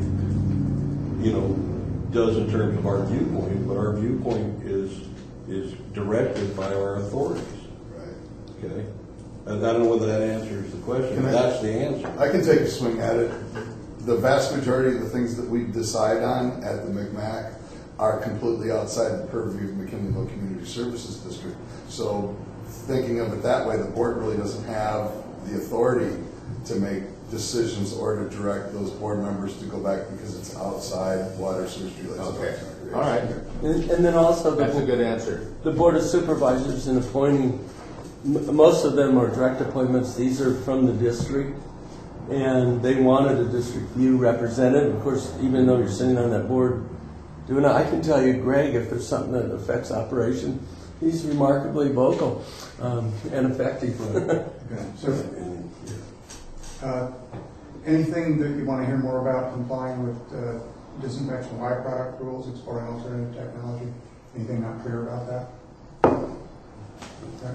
How about developing 3 community parks? I meant this type of park to be a neighborhood park, not community. So I'm sorry, I was thinking community, meeting the needs of specific communities. But neighborhood park, I feel, is more appropriate. 3 neighborhood parks. Okay.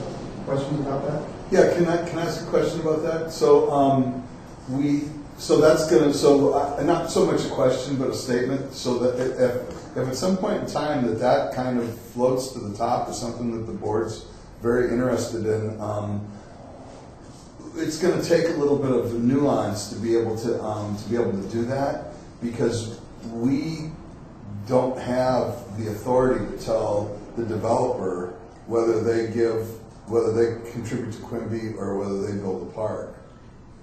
I don't think I'm involving Quimby. I'm thinking of, like, we have Washington, right? Right. That's an area that we could develop some sort of infrastructure that it then becomes a neighborhood Okay, park. I was thinking more along the lines of we don't have the money to do anything at Washington right now, but the only place we would have money is if we were to use Quimby or in lieu of, so. But So, Well, I think further, not about feasibility. Yeah, right, How you yeah. do it, yeah. Yeah, I didn't put it up, but it does come up in those three Parker's proposal. I think one of our 5-year goals is to have our recreational program be able to pay for itself. Is our number one goal before we expand outward is we got to make it work. And we got a very expensive teen center, a lot of new stuff, and staff's working on it, but we're not there yet. So that's So does that sounds like part of, I mean, what's the point of the 3 new revenue streams, just so I know? that was thinking of new programs for revenue streams. Three programs to create. Yeah. Yeah. Okay. And then I think I'd argue that maybe that fits now under the larger Park and Rec, complete If we self-sustaining. could get this, Leslie, this is basically 3 new programs to provide revenue, because that's not obvious to me. 3 new programs to provide revenue stream. And then that sounds like it's part of that, with the goal being that Parks and Rec is self-sustaining. Okay. Exploring more opportunities for district to increase revenue. That sounds like the bigger, Yeah, those level. those things seem like subsets of that one would be the main. That would be like the Roman numeral, and those would be A, B, and C or something like that. yeah. Replacing fleet with electric vehicles.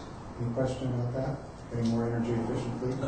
in 5 years, I have problems with it. I mean, if we have a goal to replace our fleet in electrical vehicles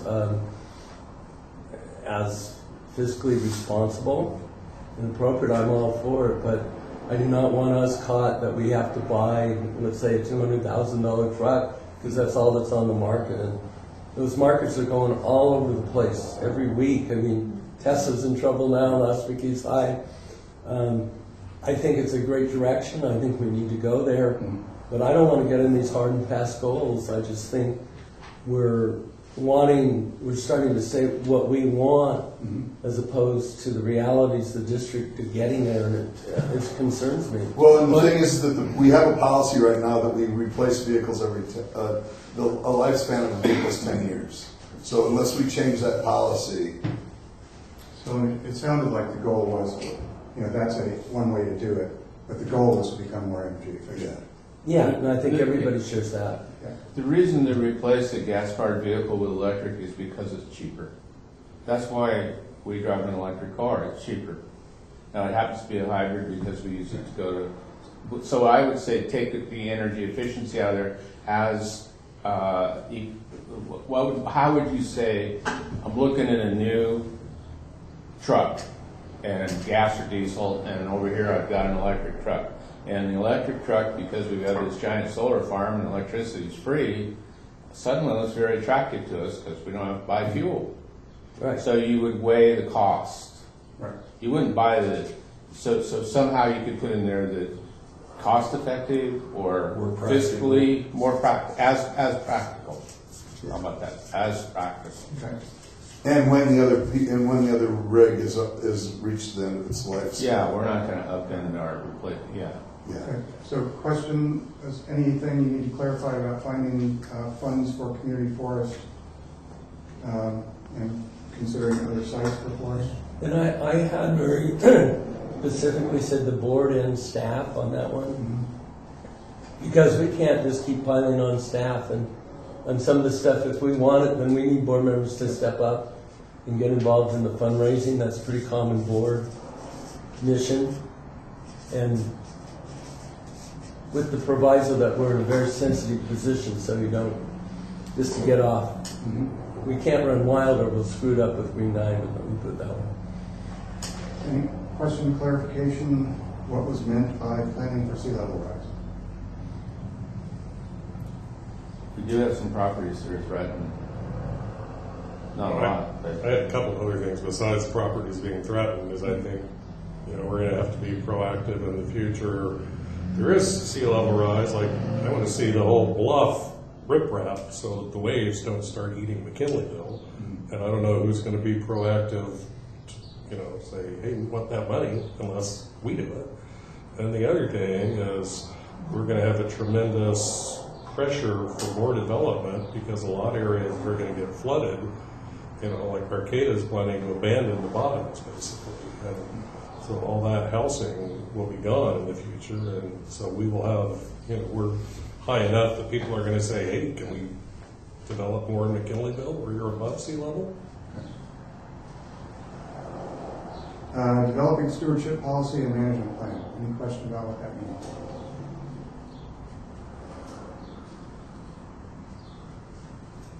Expanding sphere of influence, providing water services to the urban-rural interface.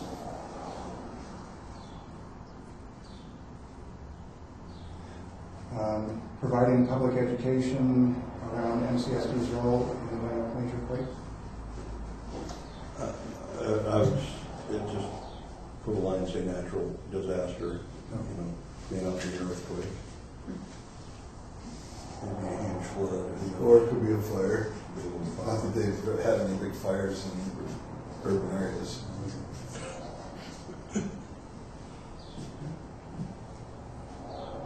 Determining the number of building permits the county has allocated versus district capacity for providing services. That should be a bullet point too. That's a good one too, because we're just about to do the design thing on the infrastructure, the rebuild, and what we're going to, and it would be nice to know what we're going to be expected to provide in the next 20 or 30 years before we decide to lay the pipe and the dirt. Well, I think that what we that needs to be is I think that maybe we and that's fine for me. That gives me enough direction if that in case is something we do. But we do that already. But I think something more along the lines of having it so that it's updated, so that it has some sort of frequency of being updated, and that we can get those numbers from the county, which is is the impossible thing. The thing that we've been trying to do, we can, is get those numbers from the county. I mean, but what I don't want to do is have us wait 20 years and then we have people left out. Mm-hmm. Oh, absolutely. Because it'll be economically ruinous to the people left out. And the county, we got it for Rena, we don't care anymore. Yeah. And we took a big cutoff out in the lawsuit. But I care that we're able to provide service to the citizens of McKinleyville that's reasonable and everybody gets to participate. And we need to get the numbers. That's the real problem. But I think we can get them, and I think they will show short. Yeah, well, and it's critical too that we know what that is, because midpoint and maximum point densities we'll run out of capacity before they run out of inventory. And the other thing is we may or may not want to have building permits have 3 years to commence construction or 5 years to commence construction, because they had some small districts out in Manila, and there got to be a whole secondary market of people buying up the building permits, and then they could sell, and the person wouldn't have much money on their property, so they could either pay way too much for the building permit or sell their property cheap. We don't want any of that crap. We want to have a nice, stable environment. You come in as a citizen, get your water permit. So it has to be looked at with a lot of care and thought. Well, and it is. So at this point in time now, and I won't belabor this, but that unless you have a permit, you can't buy capacity in the system. You have to have a permit. Right. No, absolutely. Yeah. Right. So. And I think this is less. You can argue maybe our timing frame's too short, but if we wait 5 years, it just gets harder. If you wait 5 more, it gets harder. And I think if people get on it, we can find really positive solutions. But if we don't, someone's going to get hurt at the end of the day, and we will have sat and not done anything about it. We do our best is all. I mean, people are going to get hurt. Yeah, go ahead. Did you have a question? Yes, I'm just wondering if we look at our proposed addition and other appropriate services for an urban community, if this item sort of falls within there? Is there a broader umbrella of other? No, this is still This pretty is much really nuts and bolts discrete. of the district. How many permits are allowed by land use zoning? How many permits do we have? And if there is a shortage, then what kind of allocation system, if any, do we want? For example, would you want to submit to legal counsel, can we make sure that there's a priority that every building lot get at least one permit? Now, if you do that, that's going to affect the multifamily and low and moderate income quite a bit, but then you've provided for everybody. So it's a very complex issue. We're not going to hash it out now, but I do think it's an issue we need to bore into if you really want to serve the citizens of McKinleyville, because they're a cork in the sea right now. And I think I know where Mary was going with this, and correct me if I'm wrong, but there's more capacity than just water and sewer. There's also capacity for recreation, and we can put ourselves in a situation to where not only do we run out of water and sewer capacity, but we run out of capacity for healthy. Oh, okay, great point. Great Arts. point. I'm sorry I misunderstood you. You're right on the mark. No, I'll just say thanks, Craig, for making me look like I was a more intelligent So a comment. question for clarification around capacity for town center development. Same issue in a way. Yeah, that was. So this one became, having the Parks and Rec Department completely self-sustaining, and one subset of that is Yeah. developing programs to help that the balance sheet. Any questions about that? The enterprise zone stuff is a sidetrack that runs kind of similar to that. You know, we can't intermingle the dough, but it's a similar kind of a track that runs.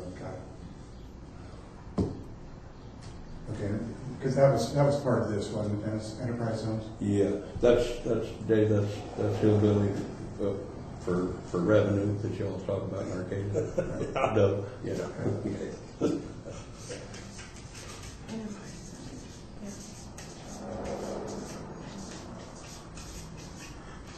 Okay. Okay.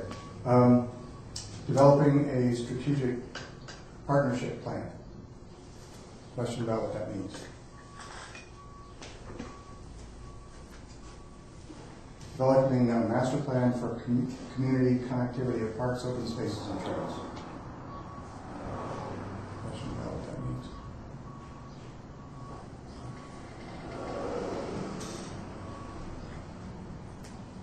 So, you know, okay, energy-wise, you need a break? Good? Okay. So here's what I'm going to suggest.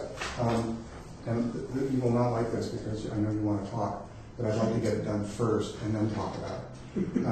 And that is to simply walk through each of these and tell me if this is an issue with Brown Act. I don't think it is.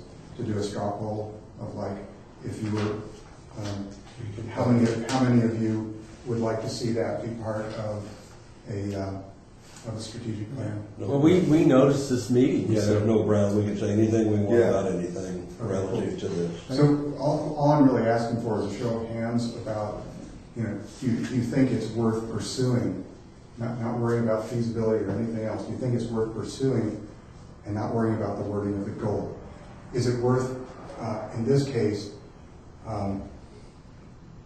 pursuing development of some kind of goal around reaching net zero energy use? So that would be what I'm asking, is how many of you think that's worth pursuing as a goal for the next 5 years? If it's developing a plan, I can go there, but Yeah, it's exploring how would you do that. Yeah, so it's developing a plan. Not net zero in 5 years. Yeah, not getting that zero. So develop.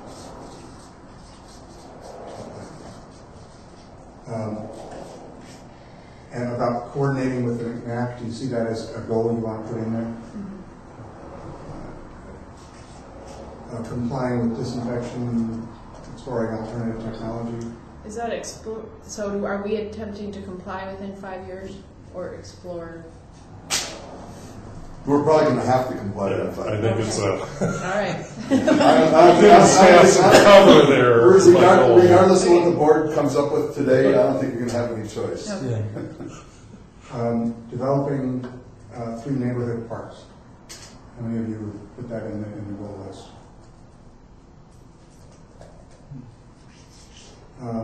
Now, help me with this one, because I believe what you were saying is that this is really about revenue enhancement, and that there's enterprise zones and the Parks and Recs is part of that. Is that true? No, they're on the same type of track of things, but they're different. We can't intermingle the funds. I got it. Okay. So an enterprise zone would be like creating another revenue source that provides a service like water or sewer. They're enterprises. They're like businesses. They're not. Well, you mentioned cell towers. Or cell towers, or we could have a cable company. We could have a small cable. We could have a radio station. We could have there's a whole list. Yeah, there's a litany of things that we have. We could have the latent power to do. Yeah, I want to clarify, an enterprise fund like water or wastewater, you have to operate it, but you can't make a profit off of it and use that profit for something else. So we want to have something that we can make money off of for the district as opposed to that. So how many of you see that as a goal that you think is worth pursuing? Hold on, I have another clarifying question. Yeah. Just because I'm not really savvy on this stuff. Could an enterprise zone be like a business district that the services district say owns the property, and then there's there's the Arcata, I forget what where they start up all those new It's businesses. the incubator place. Incubator I think place? yes. I'm not going to say 100%, but I think yes. SB 135, 6 years ago, 7, 8 years ago now, gave all special districts the authority to do this whole list of things, and I think that is, as long as the public agrees and agrees to finance the startup. Okay. So given that understanding, you think it's worth pursuing development of a goal in that area?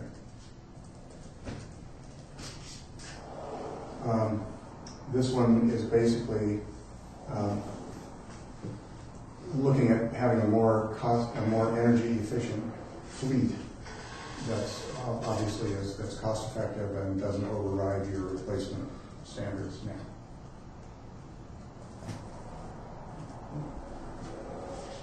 now. Finding money for community forests and considering other sites for the forest. And then you would put that on the list. Conceptually. I think we've got a good site. Planning for sea level rise as a goal. We have to.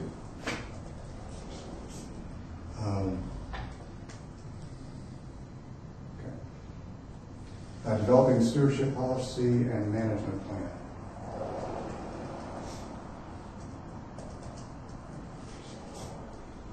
Expanding sphere of influence, providing water services to the urban-rural interface.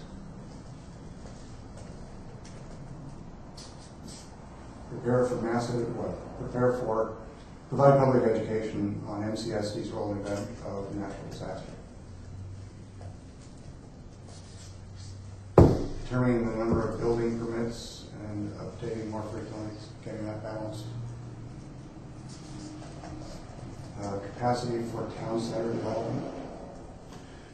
That's part of the other deal. I mean, agree. Yeah. It's part of where were we at on the other deal? That's part of the one above it. Yeah. Yeah, that's just part of that, and it could be a bullet point subhead if you want. Yeah, good point. Yep. Good. So I'm going to go down here. So it's having Parks and Rec be completely self-sustaining.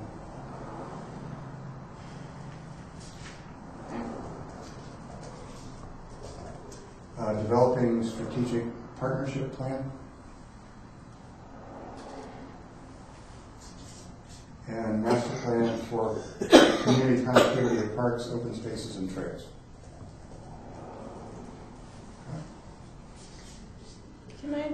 Sorry to open it back up, but I wonder about the Park and Rec as completely self-sustaining. I mean, that's our goal. right? So it's okay to have the goal be far-reaching and bold. That's an excellent point, but I don't think we bit the bullet that we want to have a deficit in the teen center, and I think we want to explore. The Park and Rec Department is going to have to be self-sufficient because you can't use water and sewer funds to finance the Park and Rec Department. So if you aren't getting it through programs, the general fund, or through Measure B, You gotta go to fundraisers and donations and endowments. or you're going to have to go out and float another ballot initiative. Okay, thanks. So before we move forward, let me ask a question. Is this a goal or just one of those ongoing, this is the way we do business? You know what, it's ongoing, but it is definitely a goal in the terms that Director Corbett brought up about what we have to develop with the county and this zoning stuff and our interface with the McMac. The interface with the McMac right now is just like a scatterboard. I think something, how about this, John? Would it be more, instead of coordinating with the McMac, creating some sort of guidelines or some, or just a procedure for how we coordinate with, because once that procedure's in place, then we would coordinate, because then it would become one of those things that it was just something that you do. We always coordinate with, but I think that maybe what you're looking for is more like what kind of guidelines would we use, or what kind of procedure. I'm pretty open on it. Because it's in this, I wouldn't want to get out of this room. I'd almost go educating them with their role, but I think there's a little bit of that. So then am I wrong, in combining this, is the one a separate deal, and what we're talking about with how we, the other one would be for us to come up with a plan amongst, at the board level, that on board issues, our director will do this. And if it's not related to the board, the general community, then the director has the freedom to do whatever. If we end up not liking it over a period of time, we can replace them or whatever. So is that different than us getting the collation of all those facts about zoning? Is that different? I think maybe it is, or so I may not have. I think it is different than the number permit issue, although that's a sub-element, but I think it confuses it. I'd love board direction, but do be cautious because it's very new, and they will say and do things probably unwise in the short term. And so you gotta, not take the bait every time they accidentally insult the district or the county board of soups or somebody else. But I'm very open on it. I'm just saying it's an issue. Right. We got a new entity. How do we mesh this? Keeping McKinneyville united, because I can tell you, McKinneyville gets ununited, the district's going to lose, the McMac's going to lose, and the local supervisor's going to lose. Yeah. Okay, so what I put down is procedures and guidelines for. Yeah, that's fine. I'm very open. I just Okay. think it's a big issue, though.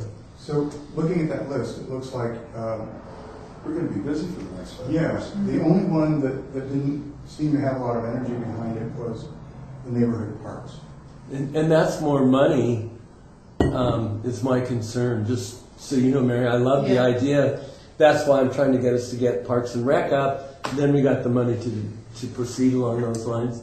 But I couldn't see funding any costly park developments right now until we get our more immediate problems in hand. So am I understanding correctly that is really contingent on, yes, Yeah. because that's where the money's going to have to come from? Yeah. I don't know, that's a question of ignorance. No, it absolutely is. So the way things work now is there's always grant funding available. We could build a park. We could put forth the effort to build a park in 6 or 8 months by just going after the right grants. The issue is that we don't have the operating revenues to maintain that park.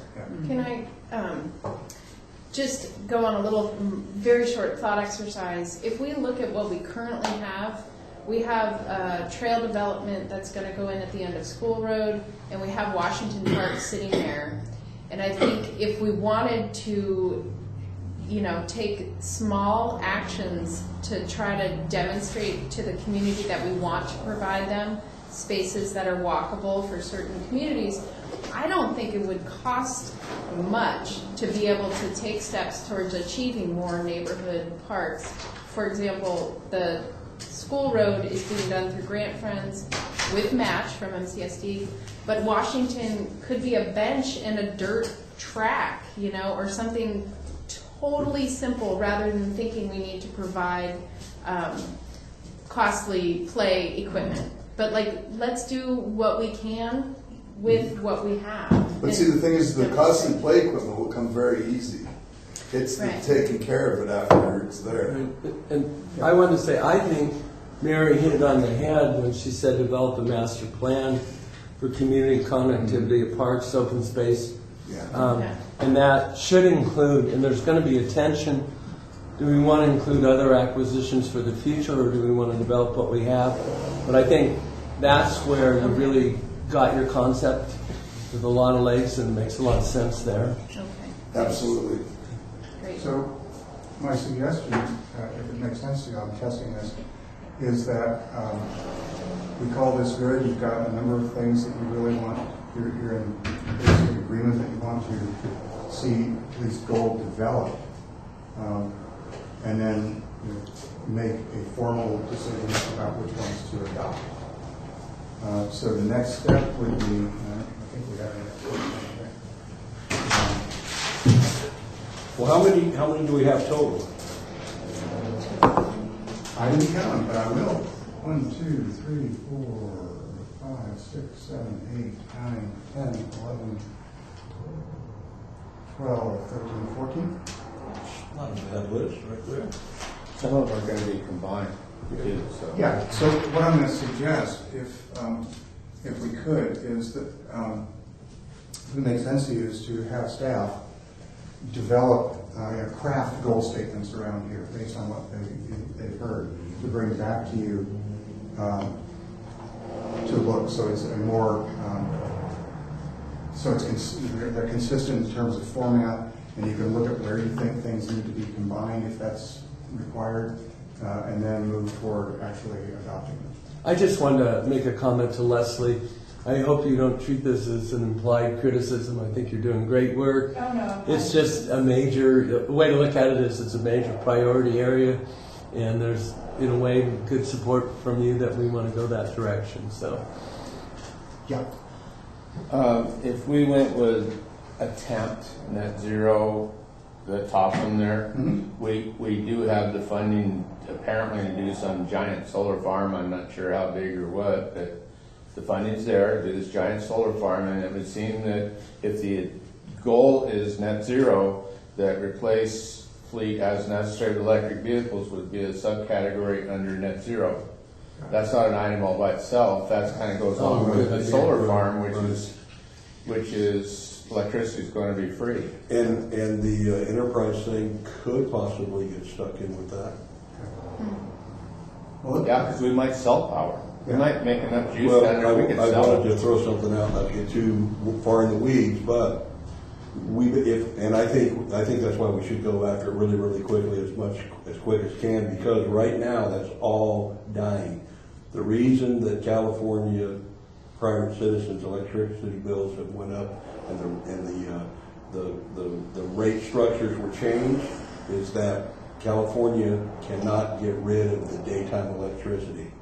Can't sell it, can't give it away, is paying Nevada and Arizona to take it. So what we're going to may find out is that it's going to be good for us, but we may not end up making any money, but we may make money because we do end up with all of our solar cars, whatever. There's some, there's just the pie in the sky needs to be looked at, clearer, that's all. Right, so let's put electric vehicles under the net zero idea. There you go. Sorry for my So- editorial. So if it makes sense to you, then the next step would be that staff develop goal statements for the areas that you've agreed on, and bring it back to you for review. When do you suppose staff could take these and develop them into a document that could be reviewed by the board?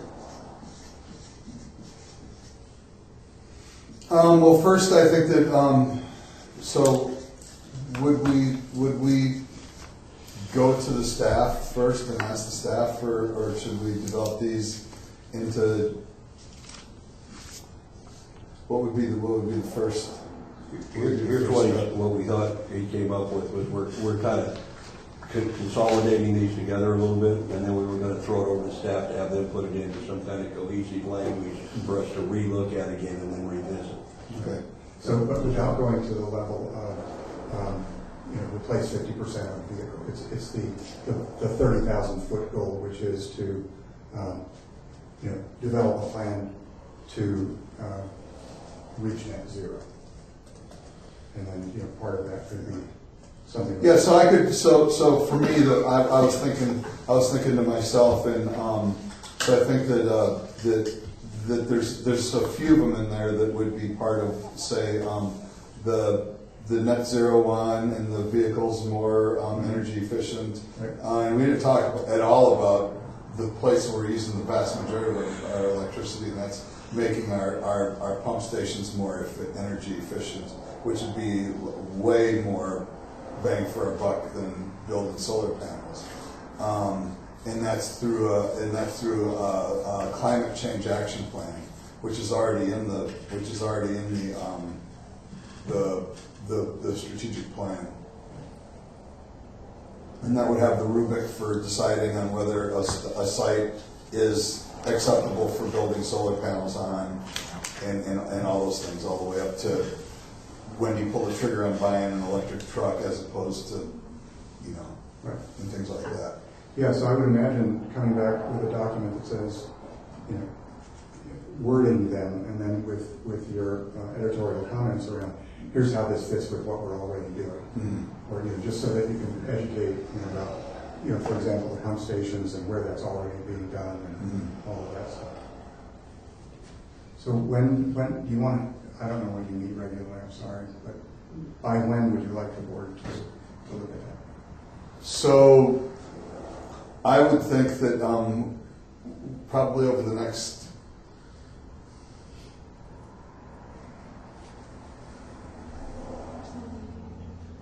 there's no meeting in July. So we could probably by August. Is that putting it off too much? Because and the reason why is the board needs to understand that in 10 days we're going to get our new MPDS permit. We're going to have 30 days to review the MPDS permit and get responses back to the Regional Water Quality Control Board. James and I will not be doing a whole lot of anything else once we get that MPDS permit. So I'm not going to commit to anything beyond the stuff that I've already got going along with that. I don't think any of the things are emergency. 60 days would be plenty. If they say ask for 30, give them 60. Right. So August board meeting? Yes. If that gives you enough time. I think it will. I think we can hone these down, or because there's enough of them that are interlock with each other that they would be subsets of a major category already. So I don't think it's going to be once. And I was just being a comedian about the whole enough stuff to keep us busy for 10 years. It's so just to fast forward, 2 different tracks of activity. Once you've gotten the goals and you finalize the mission, the intention would be to go out to the public, educate them about what you're doing and getting feedback on that. So that's one track of activity. And that would happen after August, obviously. The second track of activity, if you weren't here the last time, as I was not, is to take these high-level goals, turn them into specific strategic goals with metrics, and then work plans, so that these get translated into how the district runs on a day-to-day basis, and you're looking at milestones and achievements over a 5-year period. Okay.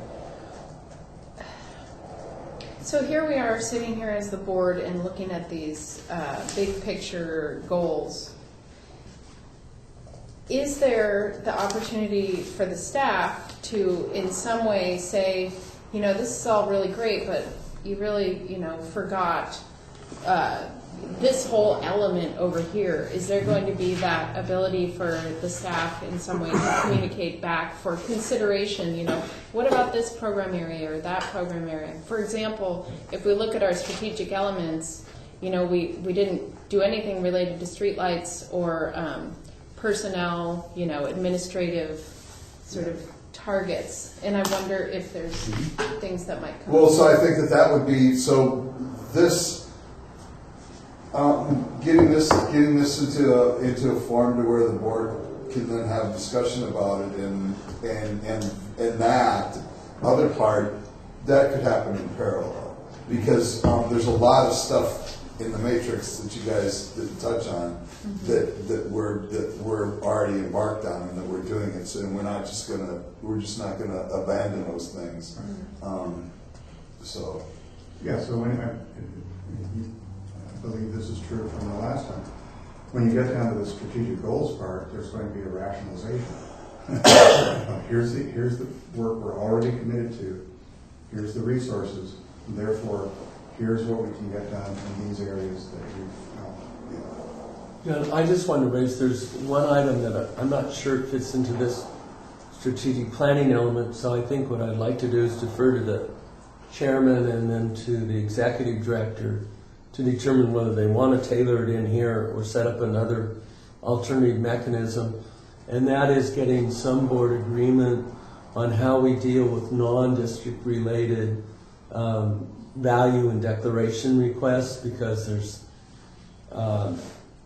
maybe the wrong term split in the political culture swung, but there's no rules of the game.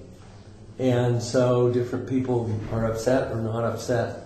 And you can argue maybe that's such a small board issue and they could just reschedule something else for that, or it should come back here. But I don't want to get it lost because it's there. We have different expectations. We need a means of resolving them. So I'm just going to pop through the water and this wastewater because those are the first two. So we've got a storage tank project that we're well on our way to doing. I don't think the board wants us now to decide that we don't want to add another 5 million gallons or 4.5 million gallons worth of storage, correct? That's something that the board's going to want to continue on with. Okay, and then so the emergency generator replacements, we're about ready to order the generator, so I'm sure we're going to finish that off. And then we've got collection system upgrades and the mainline water and sewer rehabilitation master plan. So those are things that are basically that are already there that weren't brought up. These are more new things. So should we bring this stuff that's in here back in the same format as these, or do we only want to talk about the new stuff? Because I think that in a vacuum of considering what's important here, without knowing what we're already doing or what we're on our way, what we've already embarked upon, it won't give the board the context to make decisions about, we want to throw this out because it's not as important as that. So we're going to need to know what's here already. Correct? I can only speak as a personal board member, but I want our staff to take all the time. I mean, this is a 5-year plan. Some of the things you may get done in the 4th year, 364th day. I do not want us to rush that, boom, the board said this, you got to do this tomorrow. I understand you got a hell of a lot on your plate. We're still coming off the sewer project. We got the solar. So I would hope if staff needs more time, they ask for it, and that we and the board chair freely give it. Because I just don't want to, if we force it, it just isn't going to be a good product. Right. So there's two issues on the table. That is totally different from what you just brought up, which was it, unless I misunderstood you brought up, do you want to deal with the issue around public declaration in support of... Oh, that one I'm delegating to the staff and to the chairman to decide whether it ought to come in or not. And if I see not, what an you're alternate saying. procedure. I thought you were asking whether they wanted to do that. No, Yes, Jeff, I'm sorry. Okay, and so I was going to answer his question, and definitely I agree that the issue that Director Corbett brought up is a significant issue that we need to vet as a board in terms of understanding our authorities and directions, et cetera. Coming back to Greg's issue, it was my understanding of what we were doing is that we were just throwing out the things we've already accomplished, bringing up some new things, and they would definitely be held together by the foundation that we've actually got that's working. These are our brainstorms, visions. So I definitely agree with characterizing those fundamentals as needing to be there. Yep. So bringing those back at the same time, I think makes all sense in the world. Yeah, I mean, if that's how you want to. Well, no, I think that yeah, because I think that if something's far enough along, regardless of whether the board thinks it's a priority now or not, the ship's already sailed on it. So we just got. and that's important because we have a whole 10-year capital plan. We do that to avoid the disturbances of suddenly do this and then do that. So that's very well scheduled and planned. And I just want to support staff in that. We want to keep a very orderly process. And one frustration as a board member is you never get stuff as fast as you want. But that's because you want a great organization with good planning to deliver it. And I fully support staff in them taking the time they need. So is August still? August is, yeah, if for whatever reason we could even if we don't get it 100% done, we could bring it back as a status update in August and beg more time from the board at that point in time. But I think we can get pretty far along. Yeah. So I did go over the matrix and came up with probably 9 or 10 questions that I had about ongoing projects. And are we going to get to the matrix today, or is that another time, another place? So I can chew on Greg's here in his office, or we can do it as a board. But I think Greg made a good point. It's hard to talk about where we're going when we haven't really talked in depth about where we're at. Just quick, water storage tank project, pursue grant funding, property purchase, design build. So my impression is that the water storage tank project is something we're going to do, but we don't have the money. Oh, yes, we do. Yeah, we have. We do have the money because it says here pursue grant funding. Well, that's because We wrote that. We never like to spend our money. yeah. Well, because there's a potential. We've got NOI out, notice of intent right now for getting grant funding, but ultimately, the board, unless the board has decided that they don't want that extra 5 million gallons of storage, which was a board directive, it's a board policy to add 5 more million gallons of storage. So unless the board wants to turn around and say that they don't want to do that, that's going to happen. The property is going to be procured using conventional loan. There's already money baked into the rates to finance either via bond or an SRF loan to buy the property and build the tank. So we've already approved this. This is already approved. So this is okay. All right. I think George's question is, when do we get to talk about the here and now and then all this together? And that is when this comes back to us? Well, we just talked about it in December. Mm-hmm. You approved you approved the strategic plan the way it is now in December. But we're going to need to integrate this stuff into it. Yeah, but then you put it back in front of me, and I went over it again, and I came up with more questions. So that's all. That's all. In August, you would be seeing a document that consolidates this and puts it in consistent language, plus just looking at the baseline commitments already and making sure you understand, here's what we're going to continue, here's what we're committed to, here are the things you want, and make sure that these are still what you're thinking you want, so they can go back and start again meshing those to make sure that you really can do what you say you do. Right. Is that enough on that? congratulations. That's a lot of great work. Yeah, it was This is awesome. Yeah. Do you need a quick break? We got one more item, and then we're moving to a close. Okay. So because this isn't going to be happening until August. This is a little bit ahead of the train, but we want to make sure that the concept of going out to the public, once you've gotten this stuff together, to educate them about where you're going and get their feedback on it, makes sense to you. So do you want to talk about what the thought was? So, and I've shared this with a couple of board members, but from our experience, it seems that asking people to come to the board works sometimes. It doesn't work other times. It seems like we have a group that are very active, that do make it a point to come and voice their opinion for the board. But do they give the board a global idea of what your constituency wants, or is it a more of a narrow defined concept? So what we had thought was, and it seems to work very good. I know that Leslie resorts to it a lot when she's dealing with the kids. Is you go to the kids instead of having the kids come to you. So what we would propose is that we define some groups that meet on a regular basis, and we go raid their meeting, and we talk to them there so that they understand that we're going to be there, they're going to be there, and we get an hour, we get 20 minutes, whatever it happens to be.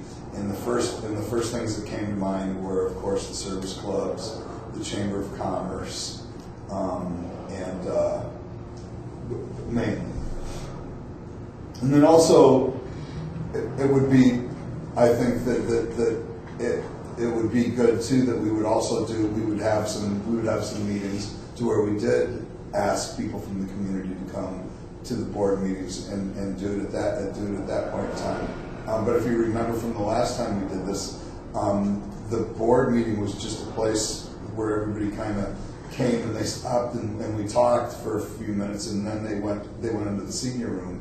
In the strategic plan was basically vetted with the community groups in the senior room, and there was a couple of meetings here for people from the community. But that would be what Roger and I thought would be the best means is and that's what we're here to kind of brainstorm with the board about what are those groups, how many of those meetings do you think would be sufficient to get the information that we need to bring back to the board, and do board members, do we want to have a board member or two board members, two board members, we're not in any issue violating the Brown Act if board members actually go to those meetings also.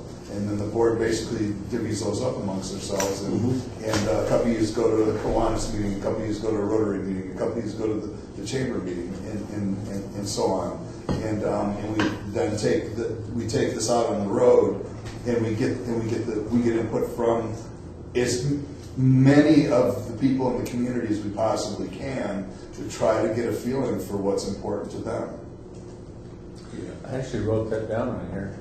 Once a month, a director might host a listening group / session in the conference room and invite folks to come. So, Point two makes I had very similar comments, and what I would have thought was that it's splitting like this, and getting out of our comfort zones, actually splitting up to go to different ones, like Little League Soccer, maybe the Rodeo Club, the Chamber, Lions, Rotary, Moose, Kiwanis, but that when we went into the other round, we'd actually invite someone from LAFCO, OES, City of Arcata, the county, the planning department, the McMack, the fire department, the sheriff, actually invite those people to come, because it's harder, it's easier for them to designate someone to come to our meeting than for us to try to hit those guys. So strategically figure out which ones we want to bring in to visit, and then which ones we want to go see. And maybe even put our names in the hat and draw our names as to who goes to which ones. So that, I'd really like to get some not the typical feedback. So, just a thought. As you were talking, I think if we give that list, if we're going to have some public forums where maybe we've gone out and done listening and sharing with different groups, and then we're going to do some sort of a larger public forum, I don't know if that's on the table, but that if we are sure to invite certain of our strategic partners, like the county, LAFCO, ones that we want them to hear the community feedback directly rather than having it filtered through us, I think that would be worth considering as well. Does that make sense? Yeah, and I think What if everybody would kind of kick in some more ideas, to Greg about the different outreaches. I've got what seems like a pretty good list, but while we were sitting here in the meeting, I came up with OES and LAFCO, which I hadn't thought of. And I'd like to, do what we can. Are we going to make a list today? So, Was that Yeah, I think part that of was our- the intent. let's do it. Question, could we use, I'd like to use the possible conference room for these. As birds I fly with, there's a very organized group in McKinleyville who's actually working with Ann Pearson on the town center. And I hosted a meeting at my house with these people. And there's also another very organized group that's interested in the Beaupre property. And then there are folks who won't come to my house. So the conference room is kind of neutral territory in the sense of if I'm going to be meeting with folks that might not necessarily agree with me, we're going to be sitting down with folks that aren't the people we normally talk to, that it'd be on neutral territory. So that's all good. There are, they said there's a local group. Well, there's several groups. Your Little League, but that's a hell of a group. Yeah. And not related to some other group. So but like to Greg's point, that somebody gets, well, we're the community group. Well, there's a lot of groups. Mm-hmm. But the other thing is, and I think we should reach out as much as possible.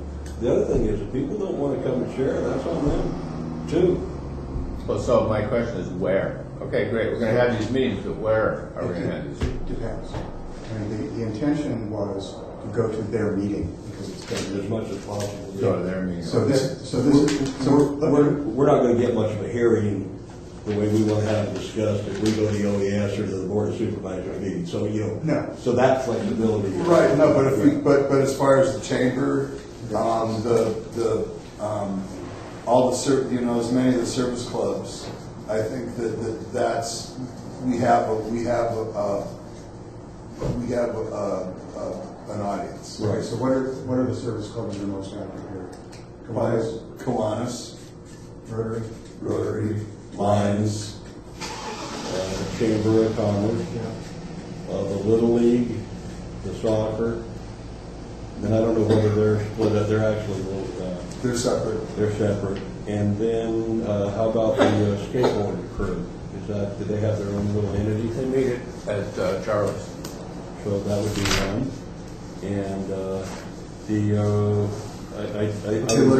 let's stop for a second. So the youth sports organizations, so soccer, Little League, Rodeo Association Arena. You probably aren't going to tell them they're very happy to what they're doing. My neighbor's in the Moose Lodge. I got the Moose. It's kind of a drinking club, mostly. Moose. Yeah, I wonder whether we want to add the McMac to that. Probably not, but maybe. I've been trying to get it. I think the McMac would probably be. Now we have two things going on. So McMac, would the answer was yes, do you think? I think the McMac would be. Oh, yes, definitely. We could go to the fire department, we could go to the McMac as a venue, we could go to the fire department as a venue, and they would accept it for the program. OES, LAFCO, the county, HHS, I don't think we're going to get an audience that way, but then we're going to have to invite them to a meeting with us. Well, I would think still with OES, LAFCO, Sheriff. the Health and Human Services, the fire department, we would ask them to come. I think To yeah, I think us. you're probably right, but the fire department meets and their board meetings are pretty congenial and pretty open and flexible. I think they would allow us some time, but you can ask the chief and see what he wants to do. So this is more an invited. Yeah, I mean, look at how long that list is. There aren't enough people. Yeah. Yeah, because you've got us pretty much, there's a month's worth of work right there. Well, but Say two. again, can we be exhaustive and then cut it down? City of Arcata on that list. Don't forget the seniors. Mary, do you have any of the restoration groups you think would be good to discuss? McKinleyville Land Trust. Land Trust. Yeah, the McKinleyville Land Trust, sure thing, see, that's. I would have them in one of the invited groups. How about the tribe? We do have at Anderson, or not Anderson, is it Anderson? Should we go Two quick? feathers? Yeah. You talking about two feathers? I don't know. Yeah, 2 others, Yeah, yeah. that, and they may or may not want to come, but they're in they're our water. They're Yeah, also I think doing they're- recreation. Oh, you were talking about Virgil, I was talking about the housing place up here. Yeah, Yeah, but Virgil definitely. Or Little Birch, whichever. So we're doing sort of a combined list That's a here, weird which we can separate out. Yeah, we can always go through and decide whether they should be invited or whether we should go see them. Did we Yeah, I get? think you'd only go to see them if they are a large group, they have a standard meeting, and you can basically say, here's what we're thinking about what you think. As opposed to the others. And, this to me is the antidote to the issue that Greg was mentioning, which is when you have a public meeting and only the people who have a particular vested interest come. This is one way to make sure you get people from whom you do want to hear. And I know, I don't know what meetings you all participated in. I know Dennis has been part of some work with Mary. But when we do those public meetings, it's not, it's designed in such a way that people can't grandstand and take over the meeting. So there's small table discussions. You present some information, have small table discussions with pre-formatted recording sheets on the table. People are focused on key questions. One of you or one of the key staff members is at the table, hosting the table. And the ground rules are such that, again, you're doing small table work and then reporting it back. So it's, especially if you have people that you know have an organizational affiliation that are going to come there as professionals, you're less likely to get folks who are coming in to beat a particular drum. But just so you know, it's not a free-for-all. It's not 3 minutes. It's an opportunity for people to have a civilized discussion and get the sense of it. Right, and it's really not in those formats something where that idea gets brought up and you try to vet out why it's good or bad. You want to come up with You're there listening, and I tell you, if you haven't been in that kind of meeting, we've done it all over, but with the Water District, the Harbor District, Soham, Healthcare District, and a bunch of others. And for people, citizens to sit down with their elected officials and have a face-to-face conversation, an adult conversation, is unique for most people. Oh, wait a minute. I don't know whether you threw something in there just now that I don't know. That adult part, I'm not sure we can handle that. Semi-adult. Okay. Depends who we send from the board. That's right. Members on the adult. But the point is for you to listen. And, Oh, no, I think that it would be a perfect opportunity for our board, for board development, and also for outreach to the community, to invite members of the community and members of these different agencies, and then do small tables, and each one of the board members takes a table, and you rotate through. You have 5 tables, and you have 5 groups, And if the HS, what do you call it? I'm sorry, I did the wrong term. Public health. What do you call it? HHS? Yeah, if the DHHS is any example, we should have pretty good turnout because it was a nice big turnout for those Yeah. that two-time folks. Yeah.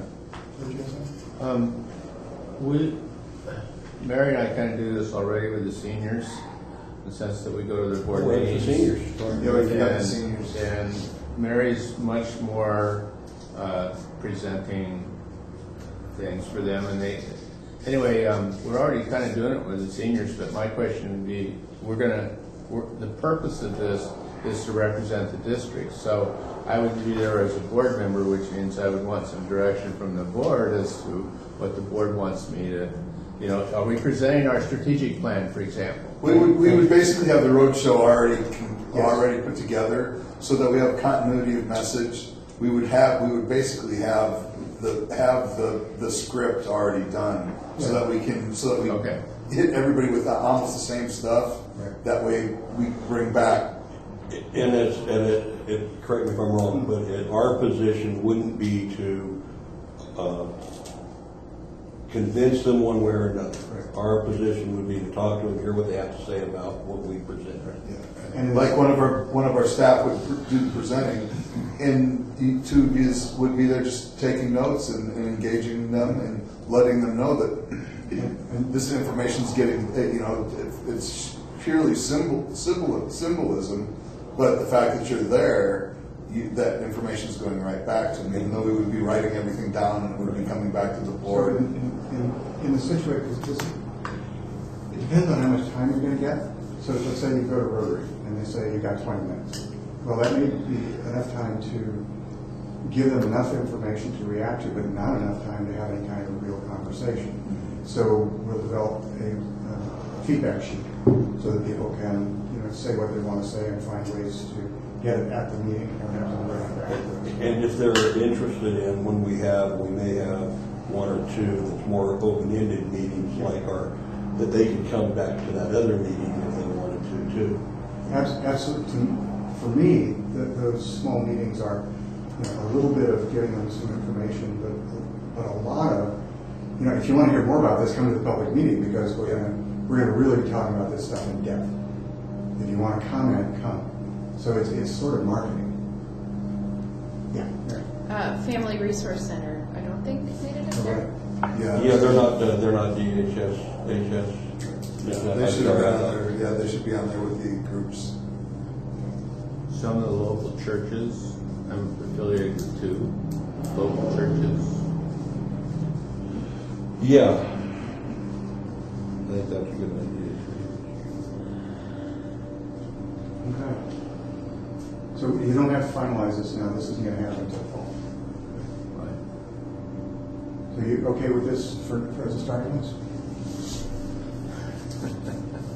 And again, we'll find ways to make it so it doesn't mean you're going to 100 meetings, but that you're going to seed a few meetings and then have one, or I suppose if you've got a huge crowd, it might be 2 public meetings. Are we planning to communicate to the community that we've started this process and that we're going to be, even if can we do like a press release or something that lets people know even before we go out and say, okay, now in another month we're going to be doing this. So it's considering they probably won't read my general manager's report, which it'll be in there. We could do something above and beyond that. And I think that's a good idea, but I think we're a little premature on that right now. But maybe plan for it.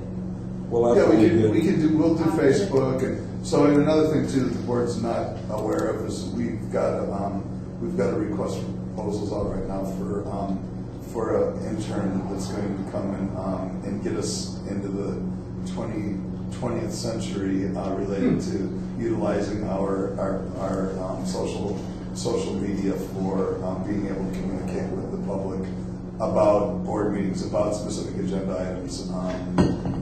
I'm sure there's something out there, besides Facebook that people use. Robocalls on my smartphone. So anyway, we've got that coming. We've got somebody right now. We don't have anybody, but we're trying to have somebody. And I don't even know what the status of that is because we haven't talked about it in a couple of weeks. But Cool. So I think we have with our media presence agreement on some rewording of the mission, which staff will go through, redo that, bring it back to the next board meeting. Goal statements, talk a little bit about this and have a sense of how you're going to do it. Timing is not set, and that list has not been finalized. Next steps, the primary next step was to draft these and bring them back to the August board meeting, along with the current matrix to look at finalizing the goals, the high-level goals. I think that's it. Anything else before we just talk a little bit about how this meeting went for you? Are we going to add all these extra ones on the list of contacts up there, or do you know? Because I don't see a couple of the Family Resource Center's not there. Is it? Oh, okay, that's in that corner. The Moose.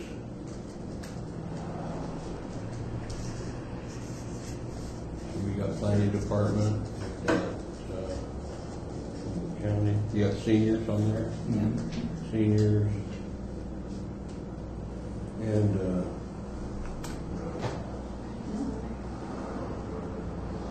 okay. Then what are we going to do? What's the process going to be for getting hold of the churches? Is that something that you all are comfortable contacting? You want us to split them up and contact them, or what? I'm imagining that in the August board meeting, we will be talking about that. Okay. About what are the specifics for the other. Just to check in then on where we are. So looking at our current strategic plan, can we expect to come out of this planning process? I heard you say earlier that, well, I'm wondering what the products are of our work with you versus our work with staff, or comprehensively. I'm assuming we're going to redraft this. Yeah, so it can completely change. And Well, I don't know that I it's mean, going to it completely could change. It could change. Could. I think that the basic structure of it would probably remain the same. Okay. Well, so what the content is. What I wanted to follow up with for the other board members, if you haven't reviewed this recently, I think looking at the way it's set up is really informative. And I think we talked a lot about language, and there are objectives and strategies in here, and so it's it's a good document to be familiar with as we're continuing this. Yeah, and I'll reiterate, you just approved it at the January meeting, so hopefully it's fresh in your mind. That was a long time ago, man. Well, when you get into wordsmithing, and really looking at goals, objectives, and strategies, I think it's worth it to revisit how we've laid these things out. So, just in the spirit of continuous improvement, so what worked about this meeting today for you? What was helpful? What was a good use of your time? Helped you actually have a good conversation? Problem-solving attitudes. Problem-solving attitudes. Keeping us moving. Keeping us moving along. Well, yeah, common goal. That's coming together for a common goal. Okay. Keeping us moving. Have common goals, common outcomes. Great facilitator and recorder. Thank you. Yeah. Anything that could have been better for next time? Pizza. Pizza. Anything that we could have done or can do for August that we think it most. I would like to say under the positives, the having time constraints on the agenda.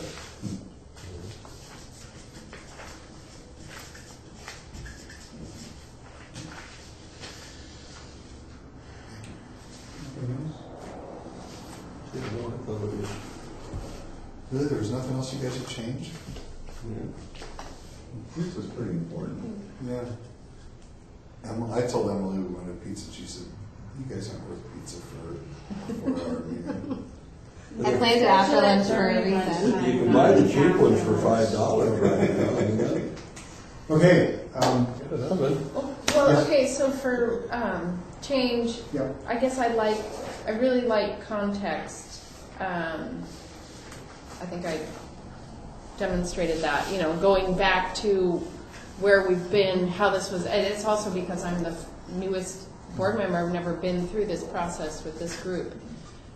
So I really appreciate the context and the reference to what we have going already. And So more of that. Okay.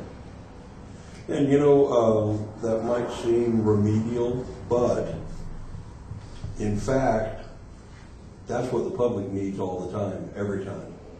Every time. Well, why didn't you do this? Well, we did. Well, so do you. Well, I think you ought to do that. Well, we just did that. I think we all do. That's a pretty valid point. Yeah, it's not, I believe so. it's not your daytime job. I mean, it's hard to, you got a million things going on. It's hard to keep up. So unless you tell me otherwise, fortunately, meeting that I am part of is done. And we can move on to whatever y'all need to do. Well, thank you again. Yeah, thank you. Thank you. If you keep at this, you'll get it down. What was it? This ain't my first rodeo. Getting close to my last, but ain't my first. Okay, have a great rest of the evening. All right, thank you. Later.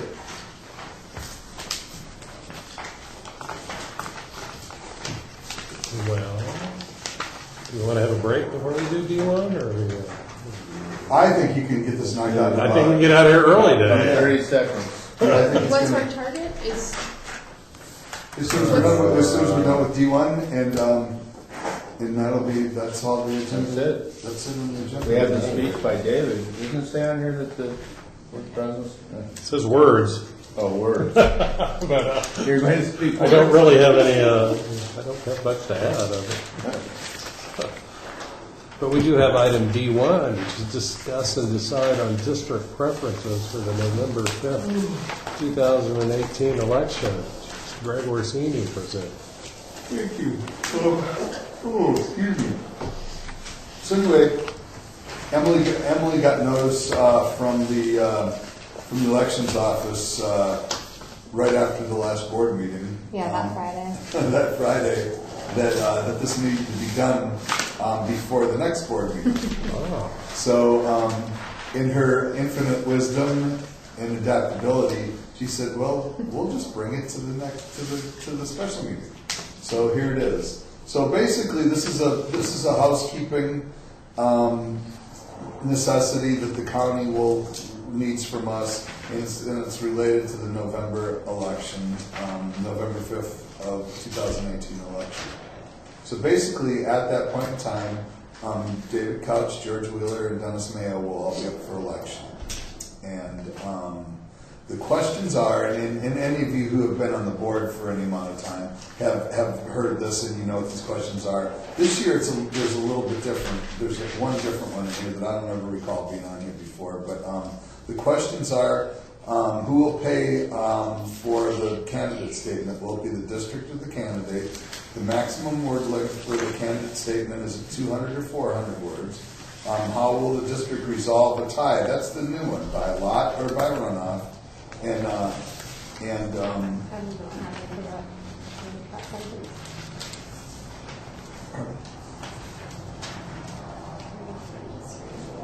okay. Has there been any boundary changes to the district?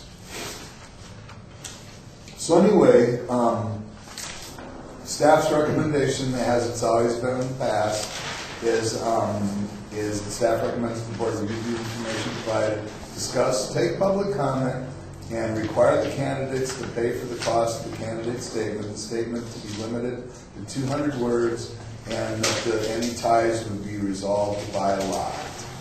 And then also, we also need in the recommendation that there have been no changes to the district boundaries. Also move. What's lost mean? It's a little bit less than. A bunch?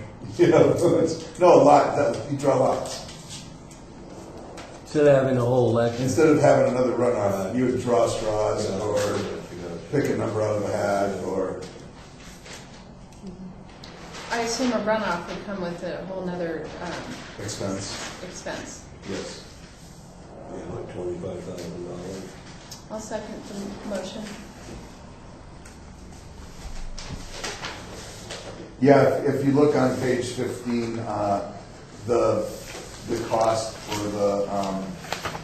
for the candidates is there, and I believe at the last election there were four people in the election, and it was somewhere in the $35,000 to $40,000 range for the district. For the last time we had three members up, and it was a 4-person race. Well, the cost of the district won't change no matter how many people run, correct? Because that has to do with how many ballots are sent out. I believe the cost. Right, the cost is related to counting the absentee ballots. The state used to cover that cost, and they don't do that anymore. So now the county charges you time and material to count the absentee ballots. So, question, we've had elections where there were 4, when I and 3 got in, and then we had this last one with Mary to replace Ellen. And what if it's just the 3 of us? What if nobody cares enough to Nothing happens. throw that in the ring? When do we know that? When is that fact known? So I believe that, and did you get those dates? So sometime in May, or sometime in August, I believe you guys will have to go and register. And then they close that sometime after that, and I'm not sure when that is. And so at that point in time, if all the incumbents register, He gets an extra week. you end up with an extra week of it being open, and then they close it, and then we'll know at that point in time. At some point during that process, Emily will be able to call the elector's office, and they'll tell us how many people are registered for the ballot. And if you do, and you put a statement in and you pay your money, you'll get the money back, but it'll be quite some time before it comes back. That was with Mary's when Mary was elected the last one. I just emailed like once a week to find out if anybody else had registered. So I believe if there's Okay, well, there's a motion, a second. That's one thing I wanted Oh, to say beforehand. okay. Tomorrow I'm making Didn't a open it up. presentation to the Board of Supervisors on the tax on drinking water. And everybody's against it except for our 2 representatives.